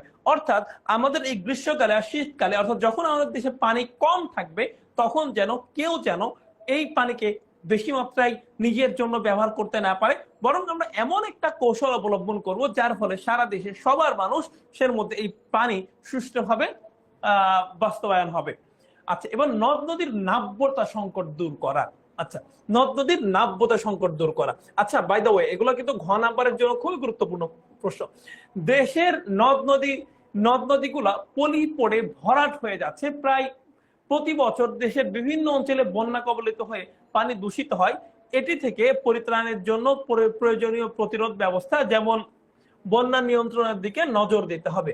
অনেক নদ নদী শুকিয়ে গিয়েছে। এসব নদ নদীতে খনন সম্পাদন করলে পানির প্রবাহ এবং সংরক্ষণ সম্ভব হবে। তাতে কৃষি শিল্পের জন্য প্রয়োজনীয় পানি পাওয়া যাবে। অর্থাৎ তাহলে আমাদের এই নদ নদীগুলো খনন করতে হবে। তবে একটা জিনিস কিন্তু মাথায় রাখতে হবে, যখন আমরা কোন একটা হেভি ইকুইপমেন্ট দিয়ে অথবা হেভি মেশিনারিজ দিয়ে যখন আমি নদ নদী খোঁড়াখুড়ি করতেছি, তখন কিন্তু আমাদের যে মৎস্য সম্পদ আছে সেই মৎস্য সম্পদ হুমকির মুখে পড়বে। এছাড়াও নদীর নিচে আরো যে আমাদের অনেক সম্পদ আছে, আরো ধরো নদীর নিচেও তো অনেক আমাদের গাছপালা থাকে, ছোট ছোট অনেক কিছু থাকে, সেগুলোও কিন্তু হুমকির মুখে পড়বে। সো কিন্তু আমাদের কিন্তু এই নাব্যতা সংকট দূর করতেই হবে। এই জন্য আমাদের সাবধান হইতে হবে যেন আমাদের মাছের ক্ষতি না হয় এবং নিচে যেসব আমাদের প্রাকৃতিক সম্পদ আছে সেগুলোর জন্য ক্ষতি না হয়ে যায়। ওকে, এবং সংযোগ ও খাল এবং রিজার্ভ খনন করা। বাংলাদেশের উত্তরাঞ্চলে পরিকল্পিতভাবে কয়েকটি রিজার্ভ খনন করা গেলে শুষ্ক মৌসুমে খাদ্য উৎপাদনের প্রয়োজনীয় পানির চাহিদা পূরণ করা সম্ভব হবে। মাছ চাষ ও প্রজনন স্বাভাবিক থাকবে। এবার নদী দখল ও দূষণ রোধ। বাংলাদেশের নদ নদীতে পানি প্রবাহ বিঘ্নিত হওয়ার একটি বড় কারণ হচ্ছে অসৎ ব্যবসায়ী, রাজনৈতিক প্রভাবশালীদের দ্বারা নদী বক্ষ বা খাল বিলে অবৈধভাবে দখল বা ভরাট ও স্থাপনা নির্মাণ করা। এইটা গুরুত্বপূর্ণ। তুমি যদি একটু দেখো, তুরাগ নদীটাই যদি একটু দেখো বা বুড়িগঙ্গা নদী দেখো, যে এই নদীটা নাই বললে চলে। কেন নাই? এর আশেপাশে যত মানুষজন আছে, যত প্রভাবশালী মানুষ আছে, তারা কি করতেছে ভাই? তারা এই নদীটারে একদম দখল করে দোকানপাট, ঘর বাড়ি সবকিছু নিজের স্বার্থে ব্যবহার করছে। কিন্তু দেখো, সে কিন্তু বুঝতেছে না যে এইটা তার জন্যই ব্যাকফায়ার করবে, এইটা সারা দেশের মানুষকে হুমকিতে ফেলবে এবং এই কাজের কারণে হয়তোবা এক সময় আমাদের এই অঞ্চল পুরো পানির নিচে তলিয়ে যেতে পারে। ইভেন এমনও হইতে পারে যে পানি সংকটে আমাদের সারা এই পুরো জাতি এক সময় হয়তোবা বিলুপ্ত হয়ে যেতে পারে। আচ্ছা, তারপরে কি আছে দেখো, স্থানীয় জনগোষ্ঠী ও শিক্ষার্থীদের সম্পৃক্তকরণ। হ্যাঁ, এই যে তোমরা যেন পড়াশোনা করতেছো, তোমাদের জনসম্পৃক্ততাটা, তোমরা যে এখানে কাজ করবা, তোমরা যে সচেতন, এইটা কিন্তু খুব খুব খুব গুরুত্বপূর্ণ। অর্থাৎ তোমাদের কি দরকার এখানে?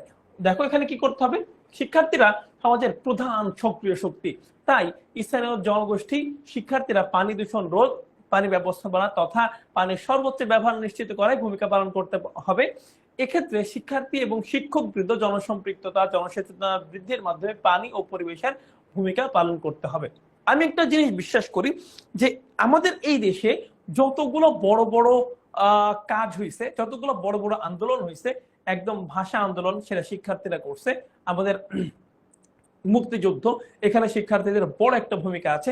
ইভেন এখন এই যে কয়েকদিন আগে 24-এর আন্দোলন, সেটাও কিন্তু তোমরা যারা শিক্ষার্থী আছো তারাই করেছো।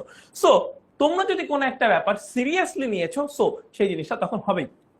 তারপর চলো আমাদেরকে লবণাক্ততা দূর করা। হ্যাঁ, এইটা কিন্তু খুবই একটা গুরুত্বপূর্ণ, কিন্তু এই ব্যাপার নিয়ে আমরা কথা বলি না বললেই চলে। দক্ষিণ অঞ্চলের বেশ কিছু এলাকায় সমুদ্রের পানির কারণে মাটি লবণাক্ত হয়ে পড়ছে, মাটির উপর পাতলা আবরণ পড়ে ফসল উৎপাদন নষ্ট করে দিচ্ছে, ফলে মিঠা পানির অভাবে মাছ চাষ, কৃষিকাজ, গাছপালা ইত্যাদি ক্ষতিগ্রস্ত হচ্ছে। এসব এলাকায় মিঠা পানির সরবরাহ স্বাভাবিকভাবে রাখার জন্য উজান থেকে স্বাদু পানির প্রবাহ নিশ্চিত করতে হবে। এছাড়া অভিন্ন নদীগুলোর ব্যবস্থাপনায় প্রতিবেশী দেশের সাথে পানির কূটনীতিক ও আন্তর্জাতিক কনভেনশন অনুযায়ী বাংলাদেশের হিস্সা আদায়ে অভিন্ন নদী কমিশনকে কার্যকর হইতে হবে। অর্থাৎ আমাদের আন্তর্জাতিক আইনে নদীকে যেভাবে বন্টন করার কথা বলা হয়েছে, ঠিক সেভাবেই বন্টন করার কথা বলতে হবে, এবং আমাদের যে নদী কমিশন আছে সেই নদী কমিশনকে আরো বেশি সক্রিয় ভূমিকা পালন করতে হবে। নদী ভাঙন রোধ করা। বর্ষাকালে কোন কোন অঞ্চলে নদী ভাঙনের ফলে নদীতে চর জাগে, নদী ভরাট হওয়ার উপক্রম হয়। দ্রুত সেসব ভাঙন রোধ ও নদী ড্রেজিং সম্পন্ন করতে হবে এবং পানির প্রাপ্যতা নিশ্চিত করার প্রতি সতর্ক দৃষ্টি দিতে হবে। এবং সর্বশেষ না, এরপরেও আরো আছে, পরিমিত সার ও কীটনাশক ব্যবহার করা। এইটা কিন্তু ভাই খুবই গুরুত্বপূর্ণ, কিন্তু কেন জানি আমরা এটা মনে রাখি না। দেখো আমরা যে বিভিন্ন রাসায়নিক পদার্থ বা সার ব্যবহার করতেছি, এটা আলটিমেটলি কিন্তু নদীতে গড়ায় পড়তেছে। এর ফলে আমাদের নদীর যে পানি সেগুলো দূষিত হচ্ছে, এবং এই নদীতে যেসব জীব আছে তারা কিন্তু মৃত্যুবরণ করতেছে। এবারে দেখো বিজ্ঞান ও প্রযুক্তির সদ্ব্যবহার। দেশের পানি সম্পদকে মানুষের জীবন জীবিকার উন্নয়নে কাজে লাগাতে হবে। একই সঙ্গে কৃষির উৎপাদন বৃদ্ধিতে বৈজ্ঞানিক ধ্যান ধারণা ও শিক্ষার প্রসার ঘটাতে হবে। প্রযুক্তির ব্যবহারে যত্নবান হতে হবে। দেশের পানি সম্পদ সারা বছরের সকল চাহিদা পূরণ করতে পারলে দেশের কৃষি ও খাদ্য উৎপাদন ক্রমাগতভাবে বৃদ্ধি পাবে। সে কারণে প্রথমে পানির নিরাপত্তা বিধান করতে হবে, তাহলেই খাদ্যের নিরাপত্তা নিশ্চিত হবে। এই জন্য দেশের জাতীয় পানি নীতিমালা যথাযথভাবে কার্যকর করার প্রতি দৃষ্টি দিতে হবে। এবার দেখো বাংলাদেশের বনভূমি শ্রেণী বিভাগ, অর্থাৎ আমাদের বাংলাদেশে কয় ধরনের বনভূমি আছে, কি কি আছে, সবকিছু নিয়ে এখন আমরা একটু আলোচনা করব। আলোচনা করার আগে আমাদেরকে একটু বলো, আমরা যে এই 10টা যে নিয়ম জানলাম, এই 10টা নিয়ম কিভাবে আমাদের নদীকে বা আমাদের পানি সম্পদকে আমরা রক্ষা করবো, এটা তোমরা বুঝতে পারছো কিনা আমাকে একটু জানিয়ে দাও। আচ্ছা, আমি বাংলাদেশের বনভূমি শ্রেণী বিভাগে গেলাম। বৃক্ষরাজি যে ভূমিতে সমারোহ ঘটায় তাকে বনভূমি বলে, এটা হচ্ছে ক নাম্বার। বৃক্ষরাজি যে ভূমিতে সমারোহ ঘটায় তাকে বনভূমি বলা হয়। এসব বনে কাঠ, মধু, মোম ইত্যাদি বনজ সম্পদ পাওয়া যায়। বাংলাদেশের পর্যাপ্ত বনভূমি নেই। একটি দেশের মোট আয়তনের 20 থেকে 25% তোমার বনভূমি থাকা প্রয়োজন, কিন্তু বাংলাদেশে এই সম্পদের পরিমাণ মাত্র জনসংখ্যার 17%। আচ্ছা, জনসংখ্যা দ্রুত বৃদ্ধি পাওয়ায় মানুষের সঙ্গে ঘর বাড়ি তারপর আসবাবপত্র নির্মাণে মূল্যবান কাঠের প্রয়োজন। এইসব কাঠ বনভূমি থেকে সরবরাহ করা হচ্ছে, যার কারণে দেশের বনভূমি ক্রমেই কমে যাচ্ছে। ওকে, তারপরে মূলত জলবায়ু ও মাটির ভিন্নতার কারণে এক এক অঞ্চলে এক এক ধরনের বনের সৃষ্টি হয়েছে। ওকে, বাংলাদেশের বন এলাকাকে মোটামুটি 4টি ভাগে ভাগ করা যায়। এই 4টা ভাগ কিন্তু খুব গুরুত্বপূর্ণ। দেখো, চট্টগ্রাম বনাঞ্চল, সিলেট বন, সুন্দরবন ও ঢাকা, টাঙ্গাইল, ময়মনসিংহ অঞ্চলের বনভূমি। আচ্ছা দেখো, তারপরে উদ্ভিদের বৈশিষ্ট্য অনুসারেও বনাঞ্চলকে শ্রেণী বিভাগ করা যায়, যেমন ক্রান্তীয় চিরহরিৎ এবং পত্র পতনশীল ভূমি। 2, ক্রান্তীয় পাতাঝরা বা পত্র পতনশীল বনভূমি এবং স্রোতজ বা ম্যানগ্রোভ বা গরান বনভূমি। তাহলে এই তিনটা জিনিস আমাদেরকে মনে রাখতে হবে। একটা হচ্ছে ক্রান্তীয়, একটা ক্রান্তীয় চিরহরিৎ, আরেকটা হচ্ছে ক্রান্তীয় পাতাঝরা, আরেকটা হচ্ছে স্রোতজ। এই তিনটা। তাহলে আমাদেরকে কি করা যায়, আমাদের হচ্ছে উদ্ভিদের বৈশিষ্ট্য অনুযায়ী 3 প্রকার, আরেকটা হচ্ছে এলাকা অনুযায়ী, এলাকাকে 4টা ভাগে, আমাদের এই বনজ যে ভূমি, এই ভূমিকে আমরা 4টা ভাগে ভাগ করতে পারি। আর আর হচ্ছে আমাদের এই যে উদ্ভিদের যেই বৈশিষ্ট্য, সেই বৈশিষ্ট্য অনুযায়ী আমরা 3 ভাগে ভাগ করতে পারি। কি কি? একটা ক্রান্তীয় চিরহরিৎ, একটা হচ্ছে ক্রান্তীয় পতনশীল পাতাঝরা, আর একটা হচ্ছে স্রোতজ বনভূমি বা ম্যানগ্রোভ তোমরা বলতে পারো। আচ্ছা, বাংলাদেশের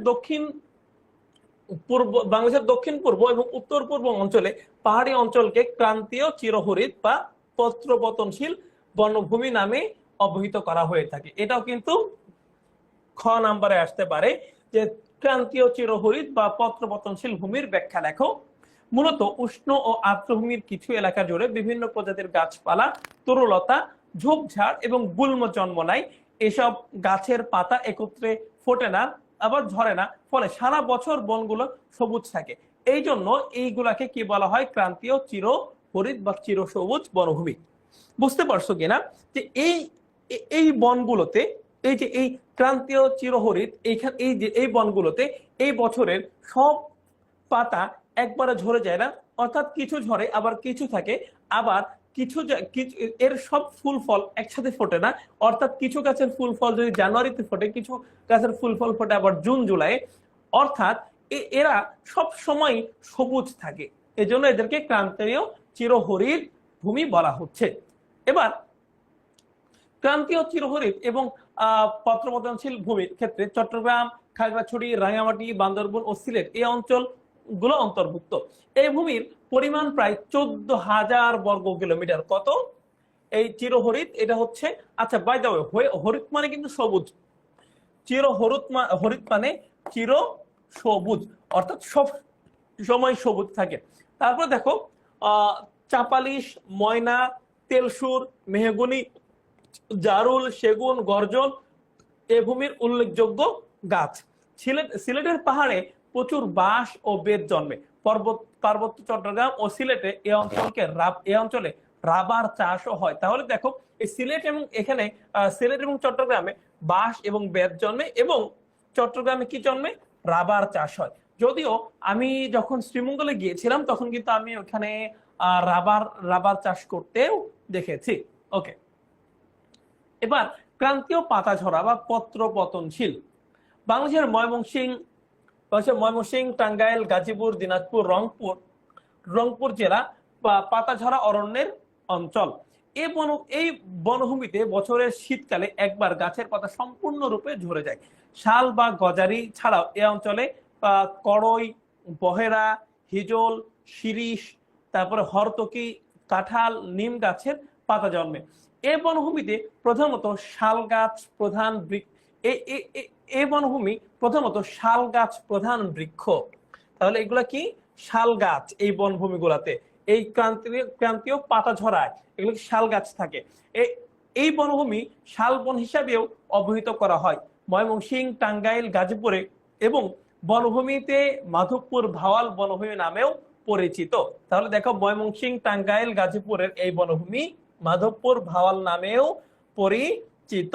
আচ্ছা, দিনাজপুরে এই অঞ্চলটিকে বরেন্দ্র অঞ্চলের বনভূমিও বলা হয়। তাহলে দেখো ময়মনসিংহ, টাঙ্গাইল, গাজীপুরে এটাকে বলা হয় মধুপুর ভাওয়াল, আর এই দিনাজপুরের অঞ্চলে বলা হয় এটাকে বরেন্দ্র ভূমি বা বরেন্দ্র ভূমির বনভূমি। আচ্ছা, ওকে, আশা করি তোমরা বুঝতে পারছো।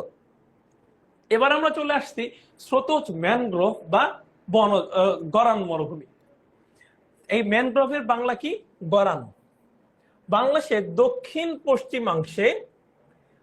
দক্ষিণ পশ্চিমাংশে সাতক্ষীরা, খুলনা, বাগেরহাট, বরগুনা এবং দক্ষিণ পূর্বাংশে নোয়াখালী, চট্টগ্রাম জেলার উপকূলে জোয়ার ভাটার লোনা ও ভেজা মাটিতে যেসব উদ্ভিদ জন্মায় তাদেরকে স্রোতজ বা গরান বনভূমি বলা হয়ে থাকে। এটাও কিন্তু খ নাম্বারের একটা প্রশ্নে সৃজনশীলে আসতে পারে।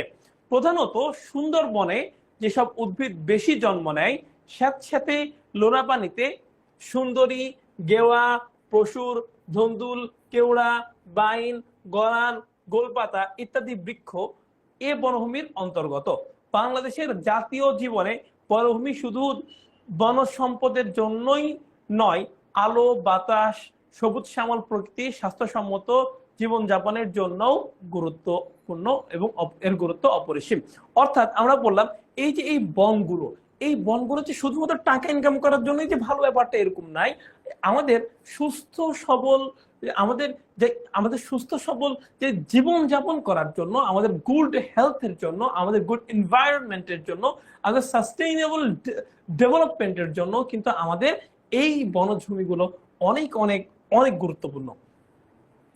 আচ্ছা, বাংলাদেশের অর্থনৈতিক উন্নয়নে প্রাকৃতিক সম্পদের গুরুত্ব অপরিসীম।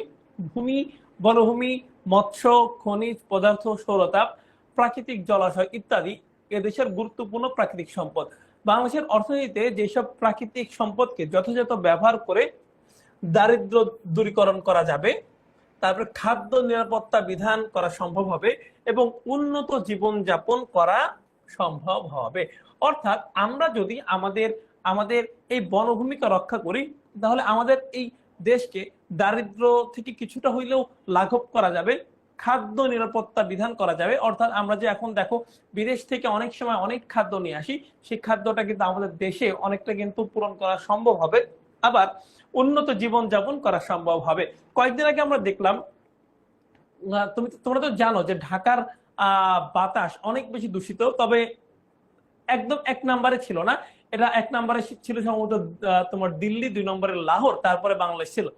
কিন্তু মজার বিষয়, বাংলাদেশ এখন কিন্তু লাহোর এবং দিল্লিকে পিছিয়ে ফেলে বাংলাদেশ কিন্তু এখন 1 নম্বরে চলে গেছে। সো তোমাদের সবার জন্য হাম্বল রিকোয়েস্ট, তোমরা যখন বাইরে যাবা অবশ্যই অবশ্যই মাস্ক পরে যাবা, কারণ যে অবস্থা বাতাসের এখানে সার্ভাইভ করাই কঠিন, বাইরে গেলেই কিন্তু জ্বর ঠান্ডা হয়ে যেতে পারে।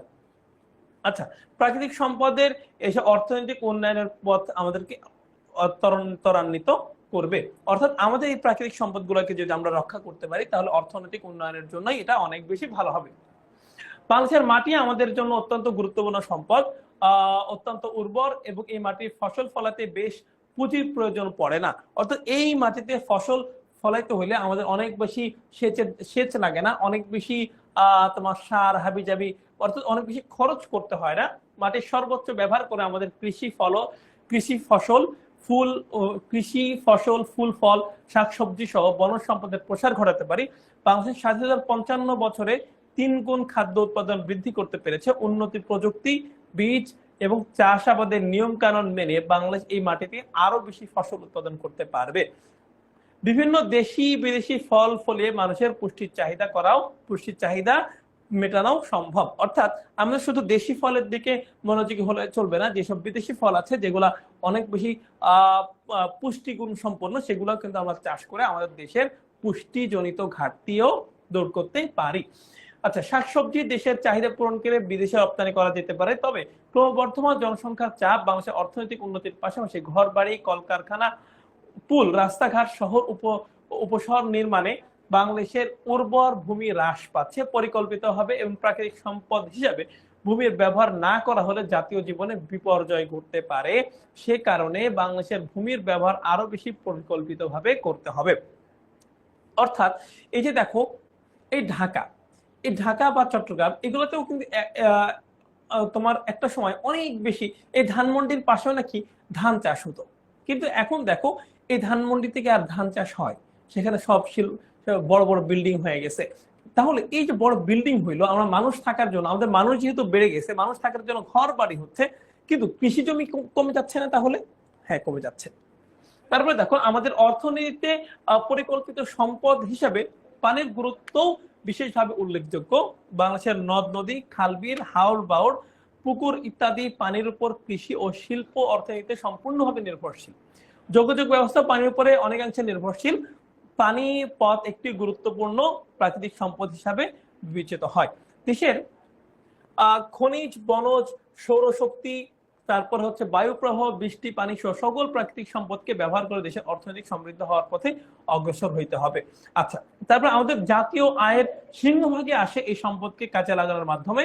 অর্থাৎ আমরা যতগুলো ইনকাম করি সবকিছু এই সম্পদগুলো কাজে লাগানোর মাধ্যমে আমরা পেয়ে থাকি। তারপরে হচ্ছে দেশের জাতীয় আয়ের সিংহভাগে আসে এখান থেকে। দেশে যেসব শিল্প কারখানা গড়ে উঠেছে তার পিছিয়ে রয়েছে দেশীয় প্রাকৃতিক সম্পদের ব্যবহার, ফলে মানুষজনের কর্মসংস্থানের সুযোগ পাচ্ছে। তারপরে বিদেশে রপ্তানি করতে পারতেছি আমরা এই সব কিছু, এবং কাঁচামাল হিসাবে প্রাকৃতিক সম্পদের চাহিদা যোগান বাড়ছে, পণ্য উৎপাদনের ক্ষেত্রেও প্রাকৃতিক সম্পদ গুরুত্ব পাচ্ছে। তারপরে দেখো, তৈরিকৃত পণ্য দিয়ে দেশের চাহিদা পূরণ করে বিদেশে রপ্তানি হচ্ছে, এর ফলে দেশের অর্থনৈতিক উন্নয়ন সাধিত হচ্ছে। মানুষ খাদ্যশস্য উৎপাদন, বনজ সম্পদের ব্যবহার, প্রাকৃতিক অন্যান্য সম্পদের ব্যবহার করে আরো বেশি আগ্রহী ও সচেতন হচ্ছে। এভাবে প্রাকৃতিক সম্পদের যথোপযুক্ত সুষ্ঠু ব্যবহার ও মানুষের নানামুখী অর্থনৈতিক কর্মকাণ্ডে দেশের অর্থনীতি দ্রুত পরিবর্তিত হচ্ছে, দেশের মানুষ আরো উন্নত জীবনযাপনের দিকে এগিয়ে যাচ্ছে। অর্থাৎ আমরা যে করতেছি, এই প্রাকৃতিক সম্পদগুলো ব্যবহার করতেছি, এর ফলে কি হচ্ছে ভাইয়া? এর ফলে আমাদের জনজীবন আস্তে আস্তে উন্নত হচ্ছে। আচ্ছা, এবার দেখো, এই যে বনভূমি রক্ষায় আমাদের স্থানীয় জনগোষ্ঠীর ভূমিকা। দেখো, এই জনভূমি রক্ষার জন্য আমাদের স্থানীয় জনগোষ্ঠীকে এগিয়ে আসতে হবে। দেখো, আমরা যতই আইন করি, যত কিছু করি, যদি আমরা সচেতন না হই তাহলে এটা সম্ভব না। তুমি একটা জিনিস চিন্তা করো, তোমরা জেনে অবাক হবে যে বাংলাদেশে ওপেন প্লেসে সিগারেট খাওয়া নিষেধ। এটা আইনত দণ্ডনীয় অপরাধ। বাংলাদেশে পলিথিন ব্যবহার করা নিষেধ। কিন্তু চিন্তা করো তো, আমাদের কারো দিকে তাকাইলে এটা কি মনে হয় যে এই দেশে এটা একটা আইন? না, হয় না। কারণ আমরা সবাই এই সম্পর্কে সচেতন না। দেখো, পুলিশ কি চাইলে আমাদেরকে প্রত্যেকের বাড়ির সামনে সামনে টহল দিতে পারবে না তো, তাই না ভাইয়া? সো আমরা আমাদেরকেই সর্বোপরি উদ্যমী হইতে হবে। সর্বোপরি আমাদেরকেই উদ্যোগ গ্রহণ করতে হবে। বিশেষ করে তোমরা যারা শিক্ষার্থী, এখনো শিক্ষার সাথে জড়িত আছো, তোমাদেরকে এই ব্যাপারটা অনেক বেশি গুরুত্বপূর্ণ ভাবে দেখতে হবে। ওকে, ফাইন। আজকের পড়া আমাদের এই পর্যন্তই ছিল। আশা করি তোমরা সবাই খুব ভালোভাবে বুঝতে পেরেছো। এখন আমরা কিছু এমসিকিউ সলভ করব। আমাদের হাতে সময়ও খুব বেশি নাই, আমরা কিছু এমসিকিউ সলভ করব। এর আগে আমাকে একটু জানাও যে এখন পর্যন্ত আমরা যা যা পড়লাম আশা করি বুঝতে পেরেছো, কারণ সবকিছু পুঙ্খানুপুঙ্খভাবেই বুঝিয়েছি। আমাকে একটু জানাও যে তোমরা এখন পর্যন্ত যা যা পড়েছি তোমরা সবাই একদম ক্লিয়ারলি বুঝতে পেরেছো কিনা। যদি না বুঝো আমি আবারও বুঝিয়ে দেবো, কোনো সমস্যা নেই। আমাকে একটু জানাও যে তোমরা সবাই বুঝতে পেরেছো কিনা। আমরা এখন এমসিকিউ সলভ করব। এমসিকিউ সলভ করতে করতে আমাদের ক্লাসের সময়ও প্রায় শেষ হয়ে যাবে। তারপরে আমরা আজকের মতো বিদায় নিব। আমাকে একটু জানিয়ে দাও, চলো এমসিকিউ সলভ শুরু করব এক্ষুনি আমরা। আমাকে একটু জানিয়ে দাও যে তোমরা সবাই বুঝতে পেরেছো কিনা। আমি দেখতে পাচ্ছি আমার অধিকাংশ স্টুডেন্টই বুঝতে পেরেছে। আশা করি আমি আমার সর্বোচ্চটুকু দিয়েই বোঝানোর চেষ্টা করেছি। আর তোমরা যারা ছিলা, তোমরা আশা করি অনেক বেশি এফোর্ট দিয়েছো, অবশ্যই অনেক বেশি এফোর্ট দিয়েছো বলেই তোমরা বুঝতে পেরেছো। এই রোজা রেখে এত কষ্ট করে তোমরা ক্লাস করেছো, এই জন্য তোমাদেরকে আবারও অনেক বেশি ধন্যবাদ যে তোমরা রোজা রেখেও অনেক কষ্ট করে এই ক্লাসে পার্টিসিপেট করেছো। ওকে, ফাইন। চলো, বাংলাদেশের অবস্থিত নদীগুলোর শেষ গন্তব্যস্থল কোথায়? আমরা জানি বাংলাদেশের সব নদ নদী এর শেষ গন্তব্যস্থল হচ্ছে বঙ্গোপসাগর। কোন নদীটির দুটি নাম আছে? আমরা জানি পদ্মা নদীর দুইটা নাম। বাংলাদেশে এসে এটা হচ্ছে পদ্মা, আর ভারতে এটা কি ছিল? গঙ্গা। আচ্ছা, একটি নদী ভারত থেকে রাজশাহী জেলার মধ্য দিয়ে বাংলাদেশে প্রবেশ করেছে। উক্ত নদীটি ভারত ও বাংলাদেশে ভিন্ন ভিন্ন নামে পরিচিত। সে নদীটির নাম কি? আমরা জানি সে নদীটির নাম হচ্ছে পদ্মা। আচ্ছা, পদ্মা নদীর উৎপত্তি স্থল কোথায়? আমরা জানি পদ্মা নদীর উৎপত্তি স্থল গঙ্গোত্রী হিমাবাহে। আচ্ছা, বাই দ্য ওয়ে, তোমরা এই যে এমসিকিউ যে আমি সলভ করতেছি, তোমরা নিজেরাই কিন্তু সলভ করতে থাকো। আমি কিন্তু জিজ্ঞাসা করবো যে তোমাদের কার কার হয়েছে। আচ্ছা, এবার গঙ্গা নদী কোন জেলার উপর দিয়ে বাংলাদেশে প্রবেশ করেছে? আমরা জানি গঙ্গা নদী বাংলাদেশের রাজশাহী জেলার উপর দিয়ে প্রবেশ করেছে। পদ্মা নদীটি বাংলাদেশের কোন জেলার উপর দিয়ে প্রবেশ করেছে? এটা আমরা একবার করলাম। আহ গঙ্গা পদ্মা বিধৌত অঞ্চলের আয়তন কত? আমরা জানি এটা কিন্তু খুবই গুরুত্বপূর্ণ, পরীক্ষায় কিন্তু অনেক সময় প্রশ্নটা আসে। গঙ্গা পদ্মা বিধৌত অঞ্চলের আয়তন কত? 34,188। তারপরে যমুনা নদী সৃষ্টির কারণ কি? আমরা জানি যে এই যমুনা নদীর সৃষ্টির কারণ কিন্তু ভূমিকম্প। যমুনা নদীর সৃষ্টির কারণ ভূমিকম্প।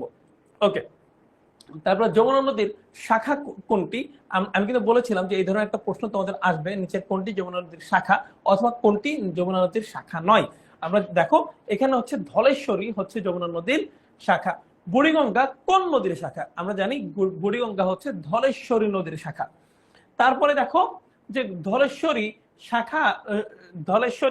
শাখা নদী কোনটি? আমরা জানি ধলেশ্বরীর শাখা নদী হচ্ছে বুড়িগঙ্গা। নিচের কোনটি ব্রহ্মপুত্রের উপনদী?